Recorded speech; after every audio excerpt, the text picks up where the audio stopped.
ഹരേ ഹരേ കൃഷ്ണ കൃഷ്ണ കൃഷ്ണ ഹരേ ഹരേ ഹരേ രാമ രാമ രാമ ഹരേ ഹരേ ഹരേ കൃഷ്ണ കൃഷ്ണ കൃഷ്ണ ഹരേ ഹരേ രാമ രാമ രാമ ഹരേ ഹരേ ഹരേ കൃഷ്ണ കൃഷ്ണ കൃഷ്ണ ഹരേ രാമ രാമ ഹരേ ഹരേ ഹരേ കൃഷ്ണ കൃഷ്ണ ഹരേ രാമ രാമ ഹരേ ഹരേ ഹരേ കൃഷ്ണ കൃഷ്ണ കൃഷ്ണ ഹരേ രാമ രാമ ഹരേ ഹരേ ഹരേ കൃഷ്ണ കൃഷ്ണ ഹരേ രാമ രാമ ഹരേ ഹരേ ഹരേ കൃഷ്ണ കൃഷ്ണ ഹരേ രാമ രാമ ഹരേ ഹരേ ഹരേ കൃഷ്ണ കൃഷ്ണ ഹരേ രാമ രാമ ഹരേ ഹരേ ഹരേ കൃഷ്ണ കൃഷ്ണ ഹരേ രാമ രാമ ഹരേ ഹരേ ഹരേ കൃഷ്ണ കൃഷ്ണ ഹരേ ഹരേ രാമ രാമ ഹരേ ഹരേ ഹരേ കൃഷ്ണ കൃഷ്ണ ഹരേ രാമ രാമ ഹരേ ഹരേ ഹരേ കൃഷ്ണ കൃഷ്ണ ഹരേ രാമ രാമ ഹരേ ഹരേ ഹരേ കൃഷ്ണ കൃഷ്ണ ഹരേ രാമ രാമ ഹരേ ഹരേ ഹരേ ഹരേ കൃഷ്ണ കൃഷ്ണ. കൃഷ്ണ ഹരേ രാമ ഹരേ ഹരേ. ജയ ശ്രീകൃഷ്ണ ചൈതന്യ പ്രഭു നിത്യാനന്ദ ശ്രീ അദ്വൈത ഗദാധര ശ്രീവാസാദി ഗൗരഭക്ത വൃന്ദ. ഹരേ കൃഷ്ണ. ഹരേ Krishna. Class തുടങ്ങാട്ടോ. ഓമജ്ഞാനതിമിരാന്തസ്യ ജ്ഞാനാഞ്ജനശലാകയാ ചക്ഷുരുന്മീലിതം യേന തസ്മൈ ശ്രീഗുരവേ നമഃ. ശ്രീചൈതന്യമനോഭീഷ്ടം സ്ഥാപിതം യേന ഭൂതലേ സ്വയം രൂപ കഥാ മഹ്യം ദദാതി സ്വപദാന്തികം. വന്ദേഹം ശ്രീഗുരോ ശ്രീയുതപദകമലം ശ്രീഗുരും വൈഷ്ണവാം ശ്രീരൂപം സാഗ്രജാതം സഗണരഘുനാഥാനിതം താം സജീവം സാദ്വൈതം സാവധൂതം പരിജനസഹിതം ശ്രീകൃഷ്ണ ചൈതന്യദേവം ശ്രീരാധാകൃഷ്ണപാദാൻ സഗണലളിത ശ്രീവിശാഖാനിതം ഹേ കൃഷ്ണ കരുണാ സിന്ധോ ദീനബന്ധോ ജഗത്പദേ ഗോപേശ ഗോപികാന്ത രാധാകാന്ത നമോസ്തുതേ തപ്തകാഞ്ചന ഗൗരാംഗീ രാധേ വൃന്ദാവനേശ്വരി വൃഷഭാനുസുതേ ദേവി പ്രണമാമി ഹരിപ്രിയേ വാഞ്ചാകൽപതരൂപ്യശ്ച കൃപാ സിന്ധുഭ്യേവ ച പതിതാനാം പാവനേഭ്യോ വൈഷ്ണവേഭ്യോ നമോ നമഃ. നമാം വിഷ്ണുപാദായ കൃഷ്ണപ്രേഷ്ഠായ ഭൂതലേ ശ്രീമതേ ജയപതാക സ്വാമി ഇതി നാമിനി. നമ ആചാര്യപാദായ നിതായ കൃപപ്രദായിനെ ഗൗരകഥാദാമതായ നഗരഗ്രാമധാരിണേ. നമാം വിഷ്ണുപാദായ കൃഷ്ണപ്രേഷ്ഠായ ഭൂതലേ ശ്രീമതേ ഭക്തിവേദാന്ത സ്വാമി ഇതി നാമിനി. നമസ്തേ സാരസ്വതേ ദേവേ ഗൗരവാണി പ്രചാരിണേ നിർവിശേഷ ശൂന്യവാദി പാശ്ചാത്യശധാരിണി. ജയോ ശ്രീകൃഷ്ണ ചൈതന്യ പ്രഭോ നിത്യാനന്ദ ശ്രീ അദ്വൈത ഗദാധര ശ്രീവാസാദി ഗൗരഭക്തവൃന്ദ. ഹരേ കൃഷ്ണ കൃഷ്ണ കൃഷ്ണ ഹരേ ഹരേ ഹരേ രാമ രാമ രാമ ഹരേ ഹരേ. ഹരേ കൃഷ്ണ. ഹരേ കൃഷ്ണ. ഹരേ ഹരേ കൃഷ്ണ. കൃഷ്ണ മാതാജി. ഹരേ എല്ലാവരും മ്യൂട്ടിലാവാട്ടോ. ഹരേ കൃഷ്ണ. കൃഷ്ണ എല്ലാവരും മാതാജി. മ്യൂട്ടാക്കൂട്ടോ. ഹരേ കൃഷ്ണ മാതാജി. എല്ലാവർക്കും കേൾക്കാനായിട്ട് സാധിക്കുള്ളൂ. ദയവേത് എല്ലാവരും മ്യൂട്ടിലിരിക്കൂ. മാതാജി. ഹരേ കൃഷ്ണ. അപ്പൊ നമ്മള് കഴിഞ്ഞ അധ്യായത്തിൽ എന്താ പഠിച്ചത്? ഇപ്പൊ ഈ അധ്യായം എന്ന് പറയുന്നത് നമ്മൾ ശ്രീ രാധാഗോവിന്ദ് ടെമ്പിളിന്റെ കീഴിലുള്ള ഭഗവത്ഗീത പഠനത്തിന്റെ 14ാമത്തെ ദിവസത്തിലാണ് നമ്മളിപ്പോ ഇരിക്കേണ്ടത്. ഭൗതിക പ്രകൃതിയുടെ ത്രിഗുണങ്ങളാണ് ഇന്ന് നമ്മൾ പഠിക്കാൻ പോകുന്നത്. അപ്പൊ കഴിഞ്ഞ അധ്യായത്തിൽ നമ്മൾ എന്താ പഠിച്ചത്? ക്ഷേത്രം, ക്ഷേത്രജ്ഞൻ, ജ്ഞാനം, ജ്ഞേയം, ജ്ഞാനഗമ്യം. ഇതൊക്കെ എന്താണ് എന്നുള്ളതാണ് അർജുനൻ ഭഗവാനോട് ചോദിച്ചത്, അല്ലെ? അപ്പൊ അതെന്താണ് ഭഗവാൻ അർജുനന് പറഞ്ഞു കൊടുത്തത്? ക്ഷേത്രം എന്ന് പറയുന്നത് നമ്മുടെ ശരീരത്തിനെയാണ്. അപ്പൊ നമ്മുടെ പുറത്ത് കാണുന്ന ആ ശരീരത്തിനെ, സ്ഥൂല ശരീരത്തിനെ, പഞ്ചഭൂതങ്ങൾ കൊണ്ടുണ്ടാക്കിയിട്ടുള്ള ആ സ്ഥൂല ശരീരത്തിനെയാണ് എന്ന് പറയുന്നത് ക്ഷേത്രം എന്ന് പറയുന്നത്. ആ ക്ഷേത്രത്തിനെ കുറിച്ച് എല്ലാം അറിയുന്നവനാണ് ക്ഷേത്രജ്ഞൻ. അപ്പൊ അതാരാണ്? നമ്മുടെ ഉള്ളിലുള്ള ജീവാത്മാവ്. ആ ഞാൻ എന്ന് പറയുന്നത് ശരിക്കും ജീവാത്മാവാണ്. ജീവാത്മാവ് പുറത്തു പോയി കഴിഞ്ഞാൽ നമ്മുടെ ശരീരത്തിന് ഒരു ചൈതന്യം ഉണ്ടാവില്ല, അത് ജഡവസ്തുവായി മാറും, അല്ലെ? അപ്പൊ ആ ജീവാത്മാവ് യഥാർത്ഥത്തിൽ നമ്മുടെ ശരീരമല്ല, ആത്മാവാണ്. അപ്പൊ ആ ജീവാത്മാവിനെയാണ് ക്ഷേത്രജ്ഞൻ എന്ന് പറയുന്നത്. ആ ജീവാത്മാവിനാണ് പുറത്തുള്ള ശരീരത്തിനെ പറ്റി പൂർണ്ണമായ അറിവുള്ളത്, അല്ലെ? പിന്നെന്താണ് പറഞ്ഞത്? അതോടൊപ്പം ഹൃദയത്തിൽ ഭഗവാന്റെ അംശമായിട്ട് ക്ഷീരോദകസായ വിഷ്ണു ഏത് രൂപത്തിലാണുള്ളത്? പരമാത്മാ രൂപത്തിലാണുള്ളത്, അല്ലെ? ആ പരമാത്മാ രൂപത്തിനാണെങ്കിലോ ഈ ഭൗതിക പ്രപഞ്ചത്തിലുള്ള എല്ലാ ശരീരങ്ങളെ കുറിച്ചും അറിയാം. കാരണം ഓരോ ശരീരത്തിനുള്ളിലും അവരുടെ ഹൃദയത്തിലെ പരമാത്മാവായിട്ട് ഭഗവാനുണ്ട്. അപ്പൊ പരമാത്മാ രൂപത്തിലുള്ള ഭഗവാന് എല്ലാവരെയും കുറിച്ചുള്ള വിവരമുണ്ട്. ജീവാത്മാവിനോ നമ്മളുടെ ആ ഒരു ശരീരത്തിനെ കുറിച്ച് മാത്രമല്ല അറിവേ ഉള്ളൂ. ഇതാണ്. അപ്പൊ രണ്ടും ക്ഷേത്രജ്ഞന്മാരാണ്. കാരണം പരമാത്മാവിനും ജീവാത്മാവിനും നമ്മുടെ ശരീരത്തെ കുറിച്ച് പൂർണ്ണമായിട്ടും അറിയാം. പരമാത്മാവിന് കൂടുതലുള്ള സവിശേഷത എന്താണ്?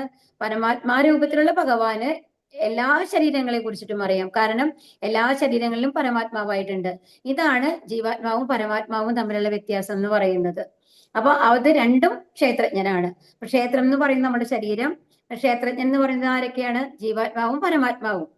ഇനി അതോടൊപ്പം ഒരു കാര്യം നമ്മൾ മനസ്സിലാക്കേണ്ടത് എന്താണെന്നുണ്ടെങ്കിൽ, ഇപ്പൊ പരമാത്മാവ് എന്ന് പറയുന്നത് നമ്മുടെ ശരീരത്തിനെ കുറിച്ച് മാത്രമല്ല അറിയുന്നത്, അല്ലെ? എല്ലാ ശരീരങ്ങളെ കുറിച്ചും അറിയാം. അപ്പോ നമ്മൾക്ക് പ്രകൃതി എന്ന് പറയാം, അല്ലെ? ഈ പ്രകൃതി എന്ന് പറയുന്നത് ആക്ച്വലി ആരുടെ, ഈ പരമാത്മാവാകുന്ന ക്ഷേത്രജ്ഞന്റെ ക്ഷേത്രം എന്ന് പറയാം, അല്ലെ? അതായത് പരമാത്മാവിന്റെ ക്ഷേത്രം, അതായത് നമ്മൾ ക്ഷേത്രത്തിനെ കുറിച്ച് അറിയുന്ന ആളാണ് ക്ഷേത്രജ്ഞൻ. അപ്പൊ ജീവാത്മാവാണ് ക്ഷേത്രജ്ഞൻ. അപ്പൊ ആ ക്ഷേത്രജ്ഞന്റെ ക്ഷേത്രം എന്ന് പറയുന്നത് എന്താണ്? നമ്മുടെ ശരീരമാണ്. അപ്പൊ പരമാത്മാവും ക്ഷേത്രജ്ഞനാണ്. അത് എല്ലാ ശരീരങ്ങളെ കുറിച്ചും അറിയാം. അപ്പൊ ഈ എല്ലാ ശരീരങ്ങളും എന്ന് പറയുന്നത് പരമാത്മാവിന്റെ ക്ഷേത്രമല്ലേ? അപ്പൊ അതുകൊണ്ട് ഈ പ്രകൃതി, ഭൗതിക പ്രകൃതി എന്ന് പറയാം, അല്ലെ? അപ്പൊ ഇങ്ങനെയാണ് ക്ഷേത്രവും ക്ഷേത്രജ്ഞനും തമ്മിലുള്ള ബന്ധം വരുന്നത്. ഇനി ജ്ഞാനം പറയുന്നത് എന്താണ്? ജ്ഞാനം എന്ന് പറയുന്നത് ആ ഭഗവാനെ കുറിച്ചുള്ള അറിവ്. നമ്മളും ഭഗവാനും തമ്മിലുള്ള ബന്ധം എന്താണ്? ഭഗവാനിൽ നിന്നാണ് എല്ലാ സൃഷ്ടികളും വന്നിട്ടുള്ളത്. എല്ലാത്തിന്റെയും കൺട്രോളർ, എല്ലാത്തിനെയും നിലനിർത്തുന്നത് ഭഗവാനാണ്. എല്ലാത്തിനെയും നശിപ്പിക്കാനുള്ള കഴിവുള്ളതും ഭഗവാനിലാണ്. അപ്പൊ ആ ഭഗവാനെ കുറിച്ചുള്ള അറിവാണ് ജ്ഞാനം എന്ന് പറയുന്നത്. ജ്ഞേയം എന്ന് പറഞ്ഞത് എന്താണ്? അപ്പൊ എന്താണ് ആ ഭഗവാനെ പ്രാപിക്കാനായിട്ട് നമ്മൾ ചെയ്യേണ്ടത്? ഭൗതിക ഭക്തിയുത സേവനങ്ങൾ ചെയ്യണം, അല്ലെ? അപ്പൊ ഭക്തിയുത സേവനങ്ങൾ ചെയ്തിട്ട് ആരെയാണ് പ്രാപിക്കുന്നത്? ഭഗവാനെ. അതുപോലെ തന്നെ ജ്ഞാനഗമ്യം, എവിടേക്കാണ് നമ്മൾക്ക് പോകേണ്ടത്? എന്തായിരിക്കണം നമ്മുടെ ജീവിതത്തിന്റെ ലക്ഷ്യം എന്ന് പറയുന്നത്? ഭഗവാന്റെ ഭഗവാന്റെ അടുത്തേക്ക് പോകണം, അല്ലേ? അപ്പൊ ആ ഭഗവാന്റെ അടുത്ത്, അപ്പൊ എല്ലാത്തിന്റെയും ഉത്തരം എന്താണ്? പരമപുരുഷൻ എന്നുള്ളതാണ്. ഭഗവാനുമായിട്ട് ബന്ധപ്പെടുത്തി വരുന്നതാണ് ഇതെല്ലാം വരുന്നത്. ഓക്കെ, അപ്പൊ ഇതാണ് ക്ഷേത്രം, ക്ഷേത്രജ്ഞൻ, ജ്ഞാനം, ജ്ഞേയം, ജ്ഞാനഗമ്യം എന്നുള്ളത് നമ്മൾ പറഞ്ഞു. അപ്പൊ ഇനി അതിന്റെ ഒപ്പം ഇനി നമ്മൾ പറഞ്ഞു ആ ശരീരം, നമ്മൾ ക്ഷേത്രത്തിനെ കുറിച്ച് പറഞ്ഞപ്പോ കുറച്ചും കൂടി ഡീപ്പായിട്ട് നമ്മളെ പഠിപ്പിച്ചത് എങ്ങനെയാണ്? ഈ ക്ഷേത്രം എന്ന് പറയുന്നത് 24 മൂലകങ്ങൾ കൊണ്ടാണ് ഉണ്ടാക്കിയിട്ടുള്ളത് എന്ന് പറഞ്ഞു, അല്ലെ? അത് ഏതൊക്കെയാണ്? പഞ്ചഭൂതങ്ങൾ, അതെല്ലാവർക്കും അറിയാലേ? വായു, ജലം, അഗ്നി, ഭൂമി, ആകാശം. അപ്പൊ ഇതാണ് പഞ്ചഭൂതങ്ങൾ എന്ന് പറയുന്നത്. അത് നമ്മുടെ സ്ഥൂല ശരീരത്തിന് ഉണ്ടാക്കിയിട്ടുള്ളത്. നമ്മുടെ സൂക്ഷ്മ ശരീരത്തിന്റെ ജീവാത്മാവിനോട് കൂടി ചേർന്ന് നിൽക്കുന്നത് എന്തൊക്കെയാണ്? ബുദ്ധി, അഹങ്കാരം, മനസ്സ്, അല്ലെ? ഈ മനസ്സിനെ ഒരു 11ാമത്തെ ഇന്ദ്രിയായിട്ടും കൂടി പറയും കേട്ടോ, ആക്ച്വലി. അപ്പൊ ഇനി അടുത്തത് എന്താണ് വരുന്നത്? ഇനി ജ്ഞാനേന്ദ്രിയങ്ങൾ. ജ്ഞാനേന്ദ്രിയങ്ങൾ എന്ന് പറയുന്നത് നമ്മുടെ സെൻസസ്, കണ്ണ്, എന്താണ്, ചെവി, മൂക്ക്, നാവ്, അതിൽ നിന്നുള്ള രുചി നമ്മൾക്ക് അറിയുന്നത്. അതിനുശേഷം നമ്മളുടെ ത്വക്ക്. അപ്പൊ അത് പിന്നെ അതിന്റെ ഒബ്ജക്റ്റ് ഓഫ് ഇതെന്ന് പറയും. അതായത് ജ്ഞാനേന്ദ്രിയങ്ങൾക്ക് വിഷയീഭവിക്കുന്നത് പറയുന്നത് എന്താണ്? നമ്മളുടെ കാഴ്ച, കേൾവി, അതായത് ഓരോ ഇന്ദ്രിയങ്ങളിലും എന്താണ്? സ്പർശനം. അതാണ് ജ്ഞാനേന്ദ്രിയങ്ങൾക്ക് വിഷയീഭവിക്കുന്നത്. അടുത്തത് എന്താണ് വരുന്നത്? കർമ്മേന്ദ്രിയങ്ങൾ. കർമ്മേന്ദ്രിയങ്ങൾ എന്ന് പറയുന്നത് എന്താണ്? കയ്യ്, കാല്, ശബ്ദം, ജനനേന്ദ്രിയങ്ങൾ, ബുധം, അങ്ങനെയാണ് വരുന്നത്. അപ്പൊ ഇങ്ങനെ വരുമ്പോ ഇതിൽ തന്നെ നമ്മൾക്ക് എന്ത് വന്നു? 23 എണ്ണം വന്നു കഴിഞ്ഞു. ഇപ്പൊ നമ്മൾ പറഞ്ഞു കഴിഞ്ഞിട്ടുള്ളത്. ഇനി ഒന്ന് ബാക്കിയുണ്ട്, 24 മൂലകങ്ങൾ. അതാണ് അവ്യക്തത എന്ന് പറയുന്നത്. ഈ അവ്യക്തത എന്ന് പറയുന്നതാണ് നമ്മുടെ 3 പ്രകൃതി ഗുണങ്ങൾ. അതായത് സത്വഗുണം, രജോ ഗുണം, തമോ ഗുണം എന്ന് പറയുന്നത്. അപ്പൊ ആ ഇതെല്ലാം കൂടി ചേർന്നാണ് നമ്മുടെ ക്ഷേത്രം എന്ന് പറയുന്നത്. അപ്പൊ എന്താണ് നമ്മൾക്ക് പറയുന്നത് എന്നുണ്ടെങ്കിൽ, നമ്മുടെ ജീവാത്മാവ് എന്ന് പറയുന്നത് ഭഗവാൻ അതീന്ദ്രിയ സ്വഭാവമുള്ളതാണ്, ഭഗവാന്റെ അംശമാണ്. അപ്പൊ ഗുണത്തില് ഭഗവാനോട് തുല്യാണ് നമ്മള്, എന്നാൽ ക്വാണ്ടിറ്റിയിലല്ല. സമുദ്രത്തിലെ ഒരു ഡ്രോപ്പ് വെള്ളം കൂടിയിട്ട് നമ്മൾ കമ്പയർ ചെയ്തു, അല്ലെ? അപ്പൊ എന്താണ് പറയുന്നത്? അപ്പൊ നമ്മളുടെ ഈ ശാശ്വതനാണ് നമ്മളുടെ ജീവാത്മാവ് എന്ന് പറയുന്നത്. പക്ഷേ നമ്മളുടെ ഈ ഭൂലോകത്തിൽ ജനിക്കുമ്പോ, നമ്മൾ ഈ ഭൂമിയിൽ ജനിക്കുമ്പോ, ആ ജനിച്ച ഉടനെ എന്തുണ്ടാവുന്നു? ഈ 3 പ്രകൃതി ഗുണങ്ങൾ കയറി പിടിക്കുകയാണ്. അത് ഏതിനനുസരിച്ചാണ്? കഴിഞ്ഞ ക്ലാസ്സിൽ നമ്മൾ പറഞ്ഞു, അല്ലെ? നമ്മുടെ ശരീരത്തിനനുസരിച്ചാണ് ഓരോ ജീവാത്മാവും പ്രവർത്തിക്കുന്നത്. ജീവാത്മാവിന് പ്രവൃത്തിയില്ല. എന്താണ് പ്രവർത്തിക്കുന്നത്? ശരീരമാണ് പ്രവർത്തിക്കുന്നത്. ആ ശരീരം എന്തിനനുസരിച്ചാണ് പ്രവർത്തിക്കുന്നത്? 3 പ്രകൃതി ഗുണങ്ങൾക്ക് അനുസരിച്ചാണ്. അപ്പൊ ഈ 3 പ്രകൃതി ഗുണങ്ങൾക്ക് മേലെ പോയാൽ മാത്രമാണ് നമ്മൾക്ക് ഭഗവാനെ അറിയാനും ഭഗവത്ധാമത്തിലേക്ക് പോകാനും സാധിക്കുള്ളൂ. അപ്പൊ ഈ 3 പ്രകൃതി ഗുണങ്ങൾ, സത്വഗുണം, രജോ ഗുണം, തമോ ഗുണം എന്നുള്ളത് പറയുന്നത് നമ്മുടെ ശരീരത്തിനെ എങ്ങനെയൊക്കെ, ജീവാത്മാവിനെ എങ്ങനെയൊക്കെ ബാധിക്കുന്നു, എങ്ങനെയാണ് ഇതിൽ നിന്നും മേലെ പോയിട്ട് നമ്മൾക്ക് അതിന് മേലെയുള്ള ഗുണം എന്ന് പറയുന്നത് എന്താണ്? അതിനുശേഷം എങ്ങനെയാണ് ഭഗവാനെ പ്രാപിക്കാൻ പറ്റുക ഇതിൽ നിന്നെല്ലാം മോചിതനായിട്ട് എന്നുള്ളതാണ് അധ്യായം നമ്മളെ പഠിപ്പിക്കുന്നത്. ഹരേ കൃഷ്ണ. ദയവ് ചെയ്ത് എല്ലാവരും മ്യൂട്ട് ആക്കുക കേട്ടോ. ശ്രീ ഭഗവാനുവാച പരം ഭൂയ പ്രവക്ഷ്യാമി ജ്ഞാനാനാം ജ്ഞാനമുത്തമം യജ്ഞാത്വാ മുനയഃ സർവേ പരാം സിദ്ധിമിതോ ഗതാഃ. പരമദിവ്യോത്തമ പുരുഷൻ പറഞ്ഞു, ഏതൊന്ന് അറിഞ്ഞതുകൊണ്ടാണോ ഋഷികളെല്ലാം തികഞ്ഞ പരിപൂർണത നേടിയിട്ടുള്ളത്, സർവോത്കൃഷ്ടമായ ആ പരമജ്ഞാനത്തെ പറ്റി ഞാൻ വീണ്ടും നിന്നോട് പറയാം. അപ്പൊ ഇവിടെ എന്താ പറയുന്നത്? ഈ മുനിമാരെല്ലാം, ഋഷികളെല്ലാം തികഞ്ഞ പരിപൂർണത നേടിയിട്ടുള്ള അതാണ് എന്ന് പറഞ്ഞു കഴിഞ്ഞാല് അവര് ഈ 3 ഗുണങ്ങൾക്ക് മേലെ പോയിട്ടുള്ളവരാണ്. അവർ ഭഗവാനെ പൂർണ്ണമായും അറിഞ്ഞ ആൾക്കാരാണ്. ഭഗവാനും നമ്മൾ തമ്മിലുള്ള ബന്ധം, സംബന്ധം എന്ന് പറയുന്നത് അവർക്കറിയാം. അതിന് എന്ത് പ്രവൃത്തികൾ ചെയ്യണം, ഭക്തിയുത സേവനങ്ങളാണ് ചെയ്യേണ്ടത്, അഭിധേയ, അതും അവർക്കറിയാം. ഇതെല്ലാം ചെയ്തതുകൊണ്ട് ആരെയാണ് നമ്മൾക്ക് ലഭിക്കുന്നത്? എന്താണ് ലഭിക്കുന്നത്? ഭഗവാന്റെ സ്നേഹം. ഭഗവാന് നമ്മളോട് ഇഷ്ടം വരും, ഭഗവാന്റെ പ്രിയ ഭക്തരായി നമ്മൾ മാറും, അല്ലേ? അതാണ് കൃഷ്ണപ്രേമം, അതാണ് പ്രയോജനം എന്ന് പറയുന്നത്. അപ്പൊ ഇത് 3 അറിഞ്ഞതാണ് ആര്? ഋഷികള്. അപ്പൊ അവർക്ക് അപ്പം ആ ജ്ഞാനം അറിഞ്ഞിട്ടാണ് അവര് എന്തിലെത്തുന്നത്?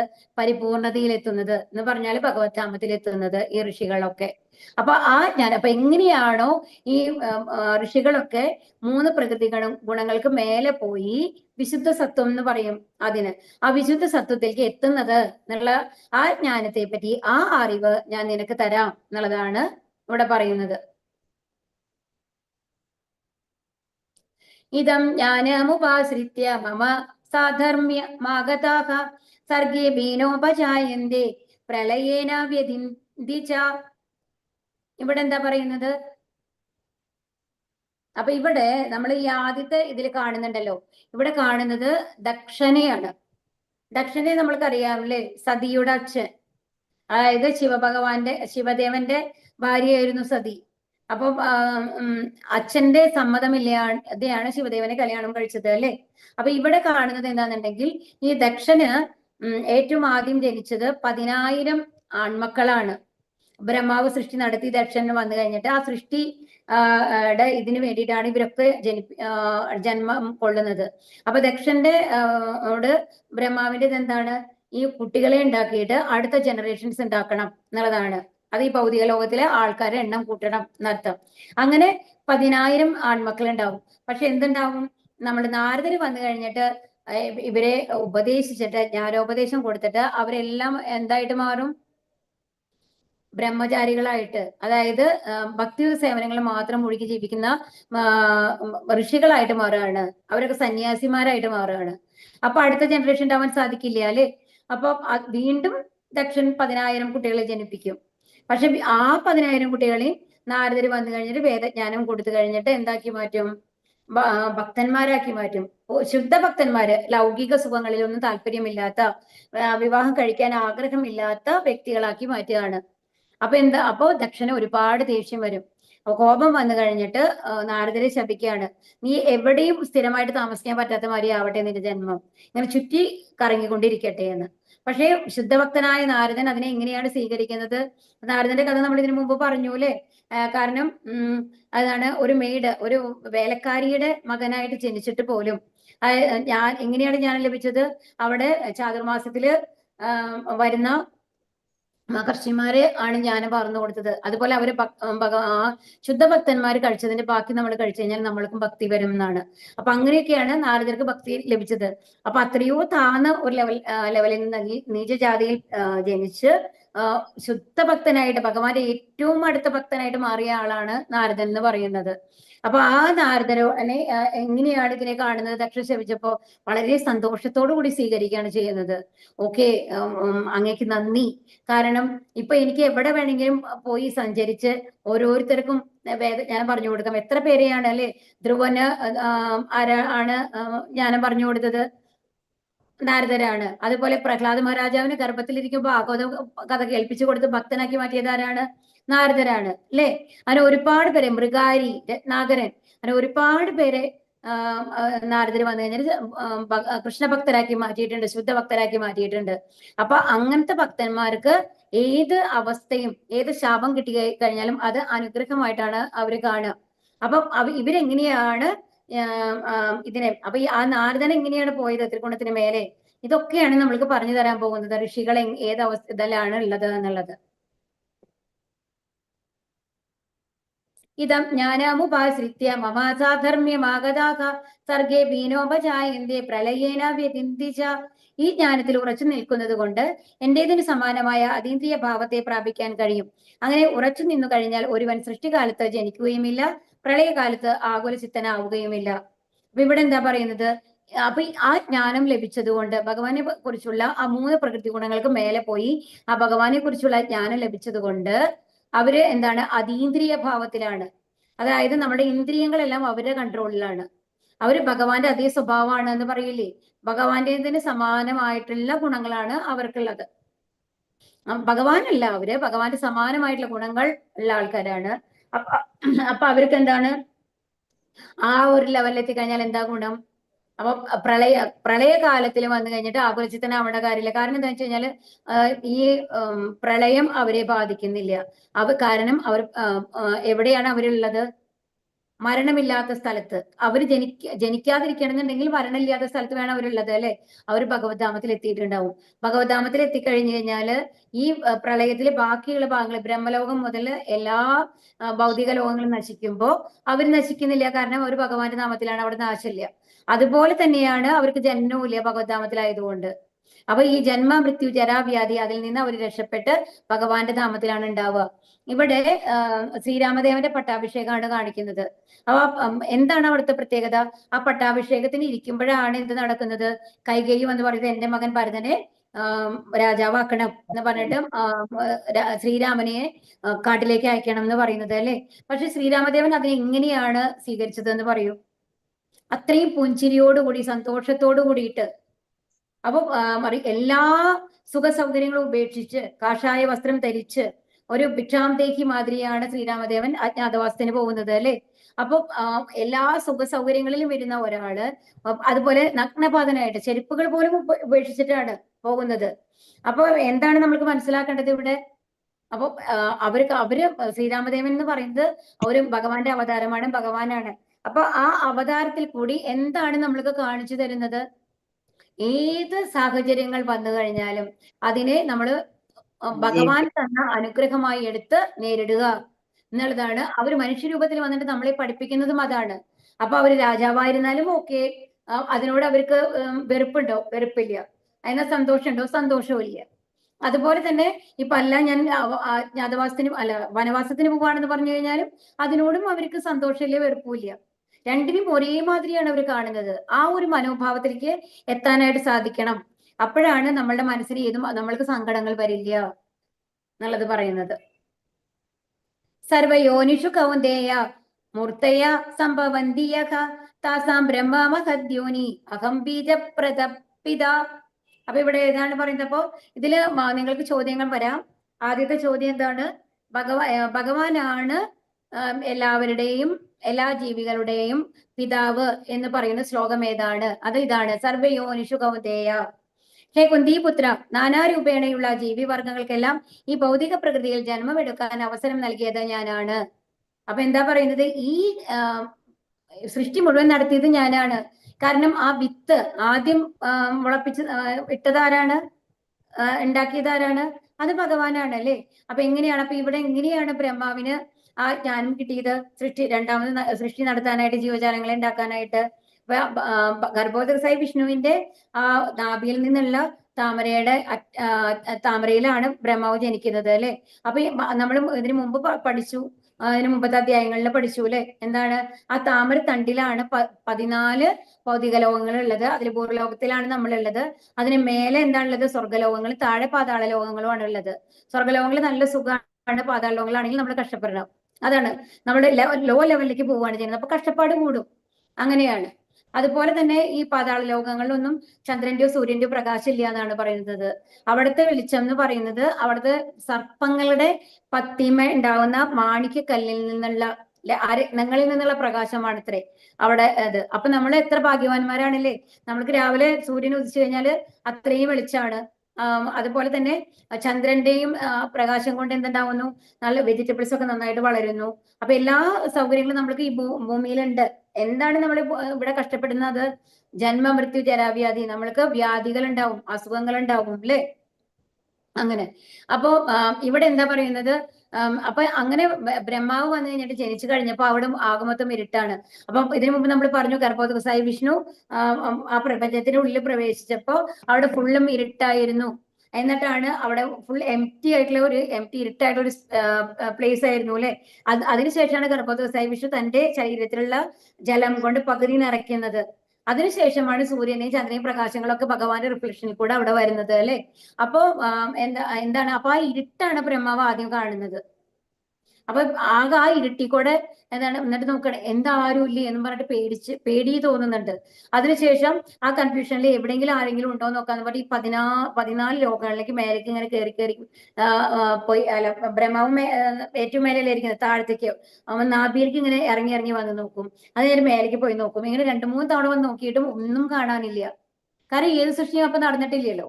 അപ്പൊ അത് കഴിഞ്ഞിട്ട് അപ്പൊ ഭഗവാൻ ഒരു ഇത് കൊടുക്കുകയാണ്, ഞാനിവിടെ തപ എന്ന് പറയാണ്. അപ്പൊ തപസ് ചെയ്യൂ ബ്രഹ്മാവേ എന്ന് പറയാണ്. അങ്ങനെ ബ്രഹ്മാവ് തപസ് ചെയ്യാൻ തുടങ്ങുകയാണ്.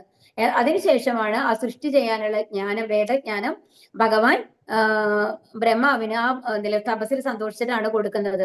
അപ്പൊ അങ്ങനെയാണ് സൃഷ്ടിയുടെ തുടക്കം എന്ന് പറയുന്നത്. അപ്പൊ ഏറ്റവും ആദ്യത്തെ സൃഷ്ടി നടത്തിയിട്ടുള്ളത് ആരാണ്? ഭഗവാനാണ്.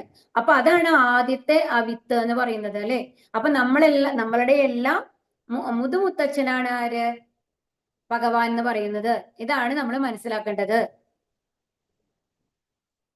ശ്രീകൃഷ്ണ ഭഗവാനാണ് ജീവസത്തകൾക്കെല്ലാം ആദിപിതാവെന്ന് ഈ ശ്ലോകം സ്പഷ്ടമാക്കുന്നുണ്ട്. ഭൗതികവും ആത്മീയവുമായ പ്രകൃതികളുടെ സംയോഗമാണ് ജീവസത്തകൾ. അങ്ങനെയുള്ള ജീവസത്തകൾ ഭൂലോകത്തിൽ മാത്രമല്ല ബ്രഹ്മാവ് വാഴുന്ന സമുന്നത ഗ്രഹത്തിൽ പോലും കാണപ്പെടുന്നു. ഭൂമിക്കുള്ളിലും വെള്ളത്തിലും അഗ്നിയിൽ പോലും ജീവികളുണ്ട്.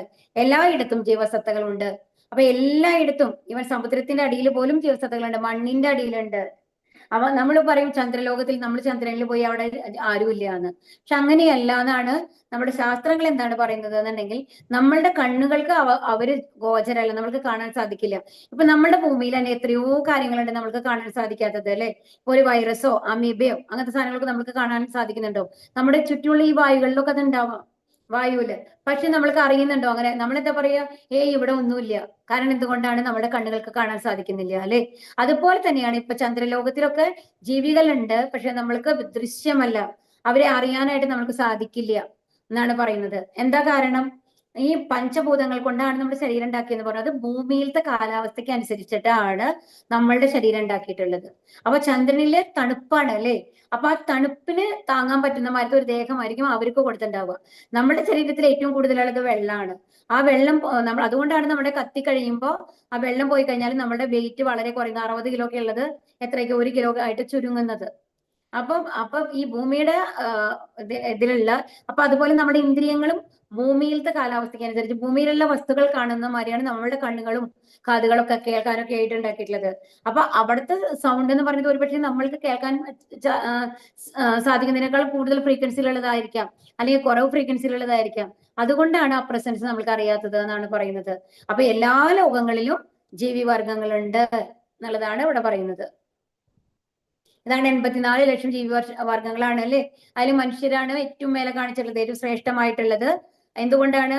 ഭഗവാന്റെ അടുത്തേക്ക് നമുക്ക് തിരിച്ചു പോകാനുള്ള കഴിവ് നമുക്ക് ഭഗവാൻ തന്നിട്ടുണ്ട്. ഭക്തിയുത സേവനങ്ങളിൽ കൂടെ മറ്റേത് ജീവിവർഗങ്ങളിലും അത് സാധ്യമല്ല. ഈ മനുഷ്യവർഗങ്ങൾ തന്നെ ഏകദേശം 4 ലക്ഷത്തോളം ഉണ്ടെന്നാണ് പറയുന്നത്. സത്വം രജസ്തമ ഇതി ഗുണാ പ്രകൃതി സംഭവാഹ നിബധ്നന്തി മഹാബാഹോ ദേഹേ ദേഹിനമവ്യയം. ഹേ മഹാബാഹുവായ അർജുന, 3 ഗുണങ്ങൾ അടങ്ങിയതാണ് ഭൗതിക പ്രകൃതി. സത്വം, രജസ്, തമസ്. ശാശ്വതനായ ജീവാത്മാവിന് പ്രകൃതി സംയോഗം ഉണ്ടാകുന്നതോടെ ഈ ഗുണങ്ങളാൽ ബദ്ധനാകുന്നു. ഇവിടെ എന്താ പറയുന്നത്? ശരിക്കും ഈ ഭൗതിക പ്രകൃതിയിലാണ് നമ്മൾ എന്തുള്ളത്? സത്വം, രജസ്, തമസ് എന്ന് പറഞ്ഞ ഈ 3 പ്രകൃതി ഗുണങ്ങളുള്ളത്. അതുകൊണ്ടാണ് ഈ ഭൗതിക പ്രകൃതിയിലേക്ക് നമ്മൾ എൻ്റർ ആകുമ്പോഴാണ് നമ്മളെ ഈ ഗുണങ്ങൾ ബാധിക്കുന്നത്. ഇപ്പൊ നമ്മളുടെ ആത്മാവ്, ഇപ്പൊ നമ്മൾ മരിച്ചു, നമ്മൾക്ക് അടുത്ത ജന്മം ഉണ്ടെന്ന് പറഞ്ഞു അല്ലെ? മരിച്ചു കഴിയുമ്പോൾ ആത്മാവ് ആ ശരീരത്തിൽ നിന്ന് പുറത്തു പോകുന്നു. അപ്പൊ ആ ആത്മാവ് എല്ലാ കാര്യങ്ങളും നമ്മൾ ഇതിനു മുമ്പ് എത്ര ജന്മങ്ങൾ കടന്നു പോയിട്ടുണ്ടോ, ആ ഓരോ ജന്മങ്ങളിൽ നമ്മൾ എന്തൊക്കെ ചെയ്തു എന്നുള്ളത്, ഏത് ജന്മങ്ങളാണ്, ആ ജന്മത്തിൽ എന്തൊക്കെ ചെയ്തു എന്നുള്ളത് നമ്മൾക്ക് ഓർമ്മ വരും എന്നാണ് പറയുന്നത്. അപ്പൊ അതിനുശേഷം വേറൊരു ശരീരം കിട്ടും. ആ ശരീരത്തിന്റെ ഉള്ളില് ആ ഗർഭപാത്രത്തിലേക്ക് ആ ഭ്രൂണം ആയിട്ട് നമ്മൾ എൻ്റർ ആവണു അല്ലെ. അപ്പൊ അവിടെ എത്തുമ്പോ എന്താ ഉണ്ടാവണമെന്നുണ്ടെങ്കിൽ അപ്പോഴും നമ്മൾക്ക് എല്ലാ കാര്യങ്ങളും ഓർമ്മയുണ്ട്. അപ്പൊ നമ്മൾ എത്ര പാപങ്ങളാണ് ചെയ്തിട്ടുള്ളത്, അപ്പൊ ഭഗവാനെ നമ്മൾ എത്രത്തോളം ദുഃഖിപ്പിച്ചിട്ടുണ്ട്, നമ്മളെ എന്തുകൊണ്ടാണ് ഈ ഭൗതിക ലോകത്ത് വന്നത് എന്നുള്ളതൊക്കെ നമ്മൾക്ക് ഓർമ്മയുണ്ടാകും. അത് മാത്രമല്ല നമ്മൾ കിടക്കുന്നത് എവിടെയാണ്? ആ ഗർഭപാത്രത്തിന്റെ യൂട്രസിന്റെ ഉള്ളിലാണ് അല്ലേ. അതൊന്ന് ആലോചിച്ച് നോക്കുക. അപ്പൊ പൊക്കിൾ കുടിയിൽ കൂടെയാണ് അമ്മയിൽ നിന്ന് ഭക്ഷണം ഈ ശരീരത്തിൽ എത്തുന്നത്. പക്ഷെ ആ ശരീരം കിടക്കുന്നത് എവിടെയാണ്? ആ ഗർഭപാത്രത്തിന്റെ ഉള്ളിൽ എന്ന് പറയുന്നത് നമ്മൾ കഴിക്കുന്ന ഭക്ഷണങ്ങളുടെ എഫക്റ്റ് നമ്മുടെ ബോഡിയിൽ ഉണ്ടാവും. അപ്പൊ അതിന്റെ സത്തുക്കൾ മുഴുവൻ എവിടെ വരുന്നുണ്ട്? അതിലെ ആ ഒരു വെള്ളത്തില്, അതായത് യൂട്രസിലുള്ള ഒരു വെള്ളത്തിലാണ് കിടക്കുന്നത് അല്ലെ ഈ ഇത്.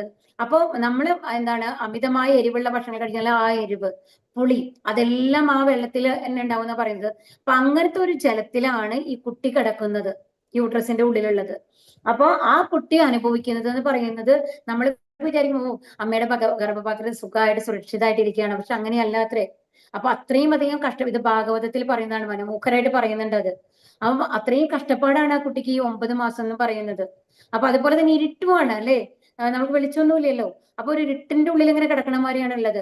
അത് പൊക്കിൾക്കുടിയുടെ അവിടെ അങ്ങനെ ഘടിപ്പിച്ചിട്ടുള്ള കാരണം കൊണ്ട് ഓവറായിട്ട് മൂവ്മെന്റ് സാധിക്കൂ ഇല്ല. വലിപ്പം കുറവാണല്ലേ യൂട്രസിന്റെ ഉള്ളില്. അതുപോലെ അതുകൊണ്ടാണ് നമ്മൾ പറയുന്നത് ഗർഭസ്ഥയായിട്ടുള്ള ഒരു അമ്മ കഴിക്കുന്ന ഭക്ഷണങ്ങളെല്ലാം അത്രയും സാത്വികമായിരിക്കണം. ഓവറായിട്ട് എരിവ്, പുളി, മധുരം അങ്ങനത്തെ കാര്യങ്ങളൊന്നും ചെയ്യരുത് എന്ന് പറയുന്നത്. കാരണം അത് ആ കുട്ടിക്ക് കഷ്ടപ്പാട് ഉണ്ടാക്കും, നമ്മൾ മനസ്സിലാക്കണം. അതുപോലെ തന്നെ ആ കുട്ടി ഇങ്ങനെ ചവിട്ടുമ്പോ ഒക്കെ നമ്മൾ എന്താ വിചാരിക്കുന്നത് ആ അങ്ങനെ കളിച്ചുകൊണ്ടിരിക്കുകയാണെന്ന്. ബട്ട് ഇറ്റ്സ് നോട്ട് ലൈക്ക്, അങ്ങനെയല്ല. ആക്ച്വലി വന്നു കഴിഞ്ഞിട്ട് അതിലെ കഷ്ടപ്പാടാണ് കാണുന്നത് എന്നാണ് പറയുന്നത്. ആ ഒരു എരിവ് കൂടുമ്പോൾ അതിന് ആ അസ്വസ്ഥത, കുട്ടിയുടെ അസ്വസ്ഥതയാണ് ആ ചവിട്ടിൽ കൂടെ നമ്മൾ അറിയുന്നത്. പക്ഷെ നമ്മൾ അതിന് നേരെ തിരിച്ചാണ് വിചാരിക്കുന്നത് കേട്ടോ. അപ്പൊ അത് കാരണം ഇത് യഥാർത്ഥ അറിവുള്ള അമ്മമാർ എന്ത് ചെയ്യണം, അമ്മയാകാൻ പോകുന്നവർ എന്ത് ചെയ്യണം, ആ കുട്ടിക്ക് കംഫർട്ടബിൾ ആയിട്ടുള്ള മാറിയിട്ടുള്ള ഭക്ഷണ സാധനങ്ങൾ കഴിക്കാനായിട്ട് നമ്മൾ ശ്രദ്ധിക്കണം എന്നാണ് പറയുന്നത്. അപ്പൊ ഈ കുട്ടി അപ്പൊ അത്രയും കഷ്ടപ്പാടല്ലേ. അപ്പൊ എല്ലാ കാര്യങ്ങളും ഓർമ്മ വരുമ്പോ ഭഗവാനോട് ഇങ്ങനെ പ്രാർത്ഥിച്ചുകൊണ്ടിരിക്കും ഇത്രേ, ദൈവമേ എനിക്ക് ഇനി ഒരു ജന്മം എനിക്ക് ഉണ്ടാവരുത്. ഞാൻ ഇനി ജനിച്ചു കഴിഞ്ഞാൽ അങ്ങയെ മാത്രം പ്രാർത്ഥിച്ചുകൊണ്ട് അങ്ങയുടെ സേവനങ്ങൾ ചെയ്തുകൊണ്ട് ഏത് ഭൗതികതയിലും ഞാൻ മുഴുകില്ല എന്ന് പ്രോമിസ് ചെയ്യാണ് ഭഗവാനോട്. അത് കഴിഞ്ഞ പക്ഷെ ജനിച്ചു കഴിയുമ്പോഴോ ഈ 3 പ്രകൃതി ഗുണങ്ങൾ അതിന് മുമ്പത്തെ ജന്മങ്ങളിലുള്ള ഈ കർമ്മഫലങ്ങൾക്ക് അനുസരിച്ച് എന്തുണ്ടാവും, നമ്മൾ 3 ഗുണങ്ങൾ നമ്മളെ ബാധിക്കുകയാണ് ചെയ്യുന്നത്. സത്വഗുണോ രജോ ഗുണോ തമോ ഗുണോ ബാധിക്കുകയാണ് ചെയ്യുന്നത്. അപ്പൊ അത് ബാധിച്ചു കഴിയുമ്പോൾ ഈ കുട്ടി ഭഗവാനെ മറന്നു, ഈ ഗർഭപാത്രത്തിൽ അനുഭവിച്ച കഷ്ടപ്പാട് മറന്നു, എല്ലാം മറന്നു. പിന്നെ ഭൗതികതയിൽ മുഴുകാണ്. ആ കരച്ചിലോട് കൂടിയിട്ട് ആ കുട്ടി ഭൗതിക ലോകത്തിൻ്റെതായിട്ട് മാറുകയാണ് ചെയ്യുന്നത്. അപ്പൊ ഭഗവാനെ കുറിച്ച് ഓർമ്മയില്ല, കഴിഞ്ഞ ജന്മത്തെ കുറിച്ച് ഓർമ്മയില്ല. അപ്പൊ ഈ ജന്മത്തിൽ നമ്മൾക്ക് കിട്ടുന്ന സാഹചര്യങ്ങൾക്ക് അനുസരിച്ച് നമ്മുടെ സ്വഭാവം രൂപീകരിക്കപ്പെടുകയാണ് ചെയ്യുന്നത്. അതിനനുസരിച്ച് നമ്മൾ കർമ്മങ്ങളും വരും. ഒരു നല്ല വൈഷ്ണവ കുടുംബത്തിലാണ് ജനിക്കുന്നത് എന്നുണ്ടെങ്കിൽ അത് ഹരേകൃഷ്ണ പറഞ്ഞുകൊണ്ടാണ് ആ കുട്ടിയുടെ ജന്മം തുടങ്ങണത് തന്നെ അല്ലേ. അത് കേട്ടുകൊണ്ടാണ് ആ കുട്ടി വളരുന്നത്. പക്ഷെ അതല്ല, ഒരു സാധാരണ എല്ലാ ഭൗതികതയിലും ഒഴികെ വീട്ടിലാണെങ്കിലോ അവിടുത്തെ ആ ക്യാരക്ടറിസ്റ്റിക്സ് അനുസരിച്ചിട്ട് ആ കുട്ടിയുടെ സ്വഭാവം രൂപീകരിക്കപ്പെടുകയാണ് ചെയ്യുന്നത്. അപ്പൊ ഇതാണ് നമ്മൾ മനസ്സിലാക്കേണ്ടത്. അവർ പ്രകൃതിയുടെ സംയോഗം ഉണ്ടാവുമ്പോഴാണ് ഈ ഗുണങ്ങളിൽ നമ്മൾ ബദ്ധനാവുന്നത്. തത്ര സത്വം നിർമ്മലത്വാത് പ്രകാശക മനാമയം സുഖസംഖ്യേന ബാധനാദി ജ്ഞാനസംഖ്യേന ചാനക. ഹേ പുണ്യാത്മാവെ, മറ്റുള്ളവയെ അപേക്ഷിച്ച് വിശുദ്ധമാകയാൽ സത്വഗുണം പ്രകാശമാനവും എല്ലാ പാപങ്ങളിൽ നിന്നും മോചിപ്പിക്കുന്നതുമാണ്. ആ ഗുണത്തിൽ സ്ഥിതി ചെയ്യുന്നവർ സുഖത്താലും ജ്ഞാനത്താലും ബദ്ധരാക്കപ്പെടും. ഇനി പറയുന്നത് ഇനി ഓരോ ഗുണങ്ങൾ ഇപ്പൊ നമ്മൾ പറഞ്ഞു, നമ്മുടെ കഴിഞ്ഞ ജന്മങ്ങളിലൊക്കെ പ്രവൃത്തികൾക്കനുസരിച്ചാണ് നമ്മൾക്ക് ഗുണങ്ങൾ വരുന്നത് എന്ന്. എല്ലാവരിലും സത്വഗുണവും രജോ ഗുണവും തമോ ഗുണവും ഉണ്ട്. പക്ഷെ അതില് ഏതാണ് മേലെ നിൽക്കുന്നത് അതിനനുസരിച്ചാണ് നമ്മുടെ സ്വഭാവം പൊതുവെ പറയുന്നത്. അപ്പൊ ഈ സത്വഗുണത്തിലുള്ള ആൾക്കാരുടെ ഗുണം എന്താണെന്ന്, ഇനി സത്വഗുണത്തിലുള്ള ആൾക്കാരെ പറ്റിയിട്ടാണ് പറയുന്നത്. അവരത്രയും പുണ്യകർമ്മങ്ങൾ ചെയ്ത ആൾക്കാരായിരിക്കും. അവർക്ക് ജ്ഞാനുണ്ടാവും, ഭഗവാനെ കുറിച്ചുള്ള ജ്ഞാനം ഉണ്ടാവും.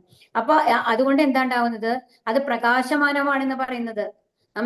എല്ലാ പാപങ്ങളിൽ നിന്നും ആ ഗുണമുള്ളത് എല്ലാ പാപങ്ങളെ കൊണ്ടും മോചിപ്പിക്കുന്നതാണ്. കാരണം അവർ തെറ്റുകൾ ചെയ്യില്ല, അവർക്ക് അറിവുണ്ട് അല്ലെ.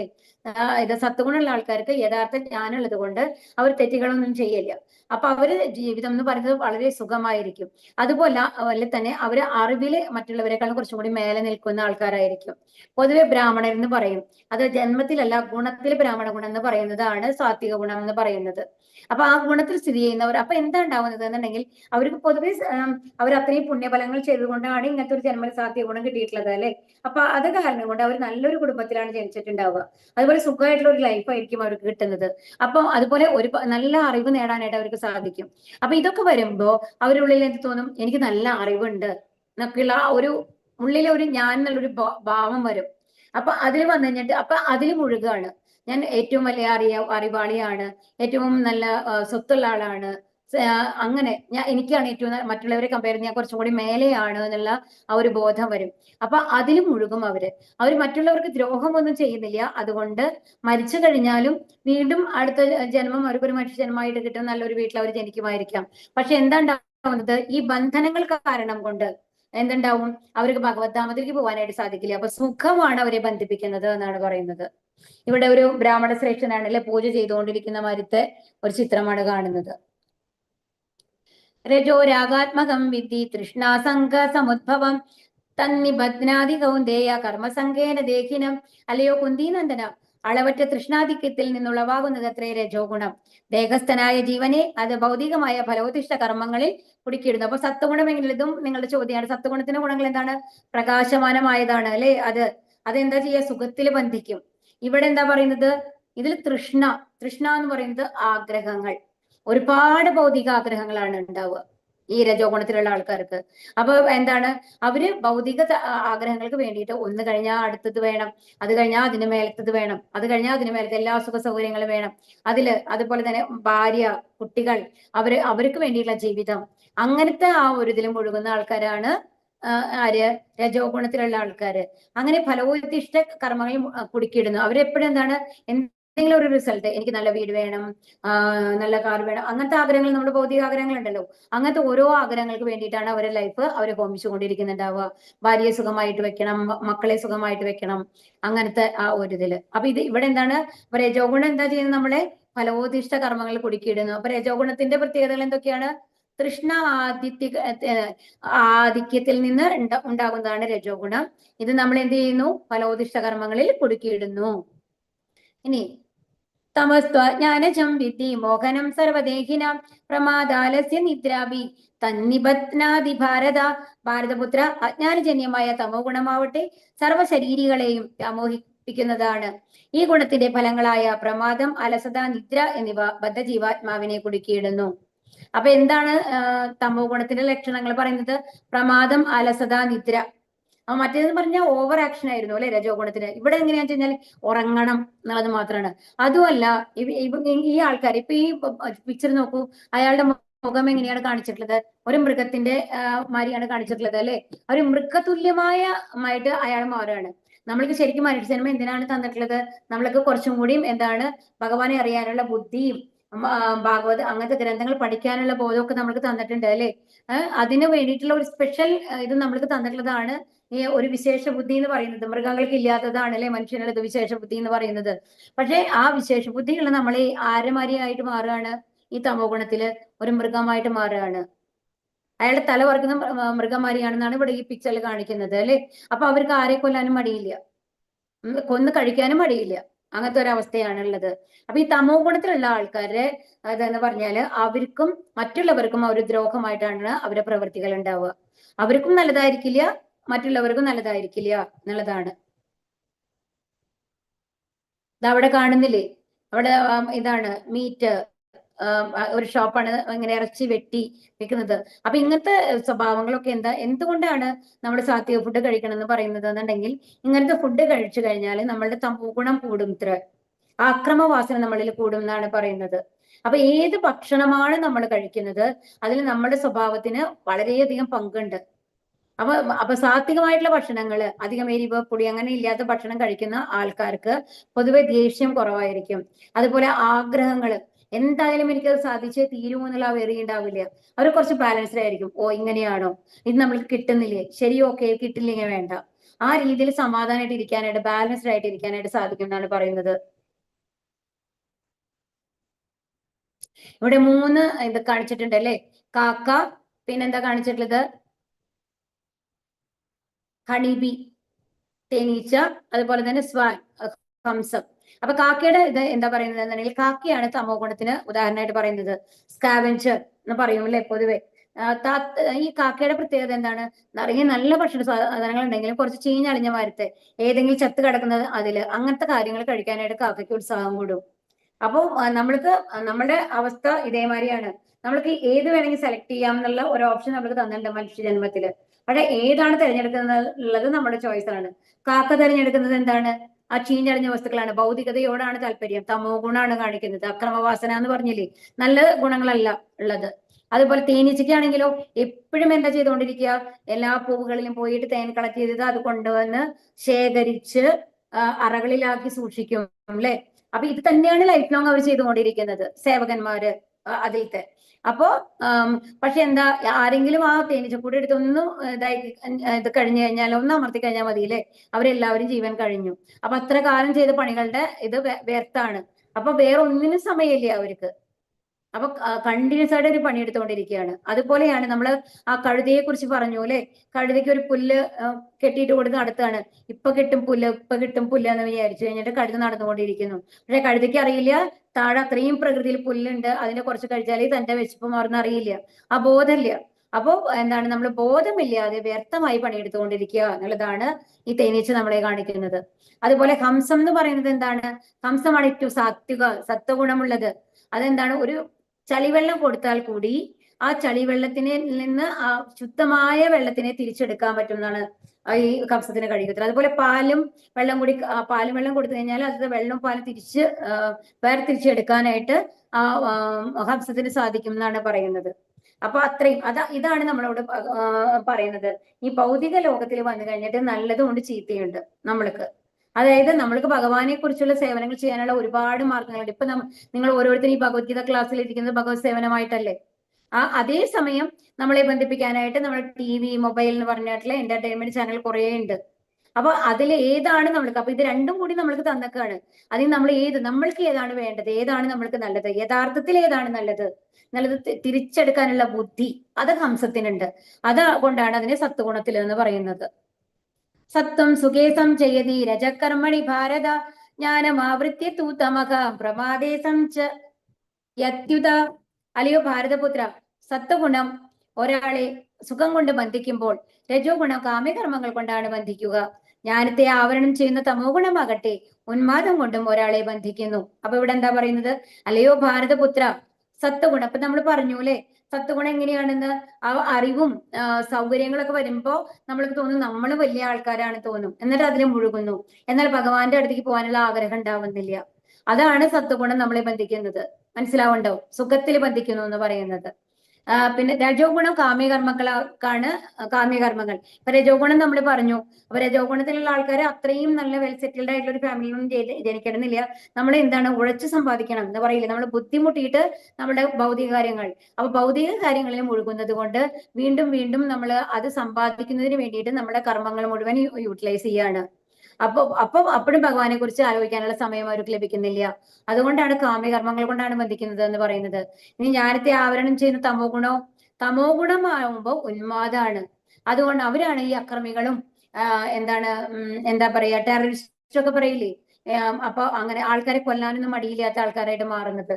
അവർ എത്രയോ നിസ്സാര കാര്യങ്ങൾക്കൊക്കെ വേണ്ടിയിട്ടാണ് ശരിക്കും. ഇപ്പൊ നമ്മൾ പാകിസ്ഥാനും ഇന്ത്യയും നമ്മൾ എപ്പോഴും ഒരു സ്പർദ്ധ വരുന്നുണ്ടല്ലേ, കാശ്മീരിൽ നടന്ന സംഭവങ്ങളൊക്കെ. അപ്പൊ ഇതെന്ന് പറയുന്നത് യഥാർത്ഥ ജ്ഞാനമില്ലാത്തത് കൊണ്ടാണ് അവർ അങ്ങനെ ചെയ്യുന്നത്. അതാണ് തമോ ഗുണം എന്ന് പറയുന്നത്. അപ്പൊ തമോ ഗുണം എന്ന് പറയുന്നത് മറ്റുള്ളവരെ ദ്രോഹിക്കുക എന്നുള്ള ഒരു എണ്ണം അവരിൽ ഉള്ളിലുണ്ടാവും. അപ്പൊ നമ്മളുടെ സുഖത്തിന് വേണ്ടിയിട്ട് മറ്റുള്ളവരെ നശിപ്പിക്കാനും അവര് മടിക്കില്ല, തമോ ഗുണത്തിലുള്ള ആൾക്കാര്. രജസ്തമശ്ച വിഭൂയ സത്വം ഭവതി ഭാരത രജസത്വം തമശ്ചൈവ തമസത്വം രജസ്തത. അല്ലയോ ഭാരത, ചിലപ്പോൾ സത്വഗുണം രജസ്തമോ ഗുണങ്ങളെ തോൽപ്പിച്ചുകൊണ്ട് മുന്നേറും. ചിലപ്പോൾ രജസ് സത്വ തമോ ഗുണങ്ങളെ കീഴടക്കുന്നു. മറ്റു ചിലപ്പോൾ തമസ് സത്വരജസ്സുകളെയും. ഈ വിധത്തിൽ എപ്പോഴും ആധിപത്യത്തിനുള്ള മത്സരം നിലനിൽക്കുന്നു. അപ്പൊ ഇവിടെ എന്താ പറയുന്നത്? അപ്പൊ സത്വഗുണം, അപ്പൊ എല്ലാവരിലും സത്വഗുണവും രജോ ഗുണവും തമോ ഗുണം ഉണ്ടെന്ന് പറഞ്ഞു. ഏത് ഗുണമാണ് മേലെ നിൽക്കുന്നത് ആ ഗുണത്തിലാണ് അവരെ പറ്റിയിട്ട് നമ്മൾ പറയുന്നത് എന്ന് പറഞ്ഞു അല്ലെ. അപ്പൊ ഇവിടെ എന്താ പറയുന്നത്? ചില സമയത്ത് ഇപ്പൊ നമ്മളിപ്പോ ടെററിസ്റ്റിനെ കുറിച്ചിട്ട് തമോ ഗുണത്തിലുള്ള ഒരാളെ കുറിച്ചിട്ടാണ് പറഞ്ഞു നിൽക്കൂ. അപ്പൊ അയാള് എന്താണ്, തമോ ഗുണത്തിലുള്ള ഒരാളാണ്. അപ്പൊ അയാൾക്ക് ബാക്കിയുള്ളവരെ, അതായത് ഏതോ ഒരു പാട്രിയോട്ടിസം അതിന്റെ പേരിലൊക്കെ മറ്റുള്ളവരെ കൊല്ലാനൊക്കെ റെഡി ആയിട്ടുള്ള ഒരാളാണ്. അപ്പൊ അവരെന്താ പറയുന്നത്, ഷൂട്ട് ചെയ്യാൻ കുഴപ്പമില്ല. അവര് ഒരിക്കലും ആലോചിക്കും കൂടി ഇല്ല ഞാൻ ആരെയാണോ കൊല്ലുന്നത്. നമ്മള് എന്താണ്, ഇപ്പൊ നമ്മള് ഒരു ഫാം ഹൗസിൽ പോയിട്ട് ഒരു ചിക്കൻ അതിനെ വാങ്ങിയിട്ട് വരുമ്പോ നമ്മള് ജീവനോട് കൂടി വന്നു കഴിഞ്ഞിട്ട് അറുത്തിട്ട് ചെയ്യുന്ന ആൾക്കാരുണ്ട് അല്ലെ. അപ്പൊ അവർക്ക് എപ്പോഴെങ്കിലും ആലോചിക്കാറുണ്ടോ, അയ്യോ ഇതിന്റെ ജീവനല്ലേ നമ്മൾ കളയുന്നത്. ഫിഷ് നമ്മൾ വാങ്ങിക്കൊണ്ട് വന്നു കഴിഞ്ഞിട്ട് അത് കട്ട് ചെയ്യുന്ന സമയത്ത് ഇതിന്റെ ജീവൻ നമ്മളാണ് കളയണമെന്ന് നമ്മൾ വിചാരിക്കാറുണ്ട്. പകുതി ജീവനിലൊക്കെ ചിലപ്പോൾ കിട്ടും. അപ്പൊ ഭയങ്കര സന്തോഷമാണ്, ഫ്രഷ് ആയിട്ടുള്ള മീനാണെന്ന് നമ്മൾ പറയും. ഓക്കെ, അപ്പൊ അതിനെ നമ്മൾ അറക്കുമ്പോൾ നമ്മൾ അതിന്റെ ജീവൻ കളയണം നമ്മൾ എപ്പോഴെങ്കിലും ആലോചിക്കാറുണ്ടോ? കാരണം നമ്മൾ അത്രയും നിസ്സാരമായിട്ടാണ് കാണുന്നത്. പോട്ടെ, നമ്മുടെ വീട്ടിലെ ഉറുമ്പ് നമ്മളെ കടിക്കുമ്പോൾ നമ്മൾ ഉറുമ്പിനെ കൊല്ലുന്നത്, കടിക്കുമ്പോൾ പോട്ടെ, നമ്മൾ സഹിക്കാൻ പറ്റാതെ വേദന അല്ലെങ്കിൽ ആ അവസ്ഥ കൊണ്ടാണ് നമ്മൾ ചെയ്യുന്നത് വിചാരിക്കാം. അല്ലെങ്കിൽ നമ്മൾ താഴെ നടക്കുമ്പോഴൊക്കെ നമ്മൾ ആലോചിക്കാറുണ്ടോ ഇവിടെ താഴേക്ക് ഉറുമ്പുണ്ടോ നമ്മൾ നോക്കി നടക്കാറുണ്ടോ? ഇല്ല അല്ലെ. അപ്പൊ എന്തുകൊണ്ടാണ് നമ്മൾ അത്രയും നിസ്സാരമായിട്ടാണ് അവരുടെ ജീവനെ കാണുന്നത്. അപ്പൊ അതുപോലെയാണ് നമ്മളെ മനുഷ്യത്തിലുള്ള ഈ ടെററിസ്റ്റുമാരുടെ ആൾക്കാർ മറ്റുള്ള ആൾക്കാരെ കാണുന്നത്. അപ്പൊ അങ്ങനത്തെ ഒരാളാണ് നിൽക്കൂ, അങ്ങനത്തെ ഒരാളെ നമ്മൾ ഉദാഹരണമായിട്ട് എടുക്കുന്നു. അപ്പൊ അവര് മറ്റുള്ളവരെ അതേമാതിരിയാണ് ചെയ്യുന്നത്, ഒരു ബോംബിട്ട് കൊല്ലുന്നു, അതിനൊന്നും അവർ മടിക്കുന്നില്ല. പക്ഷെ അവർക്കും ഒരു ഫാമിലി ലൈഫ് ഉണ്ടാവും അല്ലെ. അപ്പൊ ആ ഫാമിലിയുടെ ഉള്ളിൽ അയാൾ എങ്ങനെയായിരിക്കും, അതീവ സ്നേഹമായിരിക്കും അല്ലെ, ഭാര്യ കുട്ടികൾ. അപ്പൊ അവർക്ക് വേണ്ടിയിട്ട് ഏറ്റവും ഓരോ പിതാവും വിചാരിക്കുന്നത് പോലെ അവരും എന്താണ് വിചാരിക്കുന്നുണ്ടാവുക, ഏറ്റവും നല്ല സുഖ സൗകര്യങ്ങൾ എന്റെ മക്കൾക്ക് കൊടുക്കണം, എന്റെ ഭാര്യയ്ക്ക് കൊടുക്കണം എന്ന് വിചാരിക്കുന്നു, അതിനുവേണ്ടി പ്രയത്നിക്കുന്നു. അത് എന്ന് പറയുന്നത് രജോ ഗുണാണ്. അപ്പൊ ആദ്യം ഒരു കാണിച്ചത് തമോ ഗുണാണ്, മറ്റുള്ളവരെ കൊല്ലുന്നത് എന്ന് പറയുന്നത്. അതുപോലെ തന്നെ ഒരു നിമിഷത്തില് അവരൊക്കെ മനസ്സിലാക്കുകയാണ് എന്താണ്, ഞാൻ ചെയ്യുന്നതൊക്കെ തെറ്റാണ്. അപ്പൊ എന്നുള്ളത് മനസ്സിലാക്കി കഴിഞ്ഞിട്ട് ഞാൻ ഇതെല്ലാം ഉപേക്ഷിക്കുകയാണ് എന്ന് പറഞ്ഞിട്ട് നമ്മൾ ആ ഒരു മനോഭാവത്തിലേക്ക് അവർ വരികയാണെങ്കിൽ അത് സത്വഗുണാണ്. അപ്പൊ ഒരേ ആളിലുള്ള 3 ലെവലുള്ള ഗുണങ്ങളാണ് കാണിക്കുന്നത് അല്ലെ, ആ സത്വഗുണം. അപ്പം അതായത് ചിലപ്പോ അത് അങ്ങനെയല്ലാതെ തന്നെ മനസ്സിലാക്കുകയാണെങ്കിൽ ഇപ്പൊ അങ്ങനത്തെ ഒരു സംഭവം നടന്നില്ല എന്നിരിക്കൂ.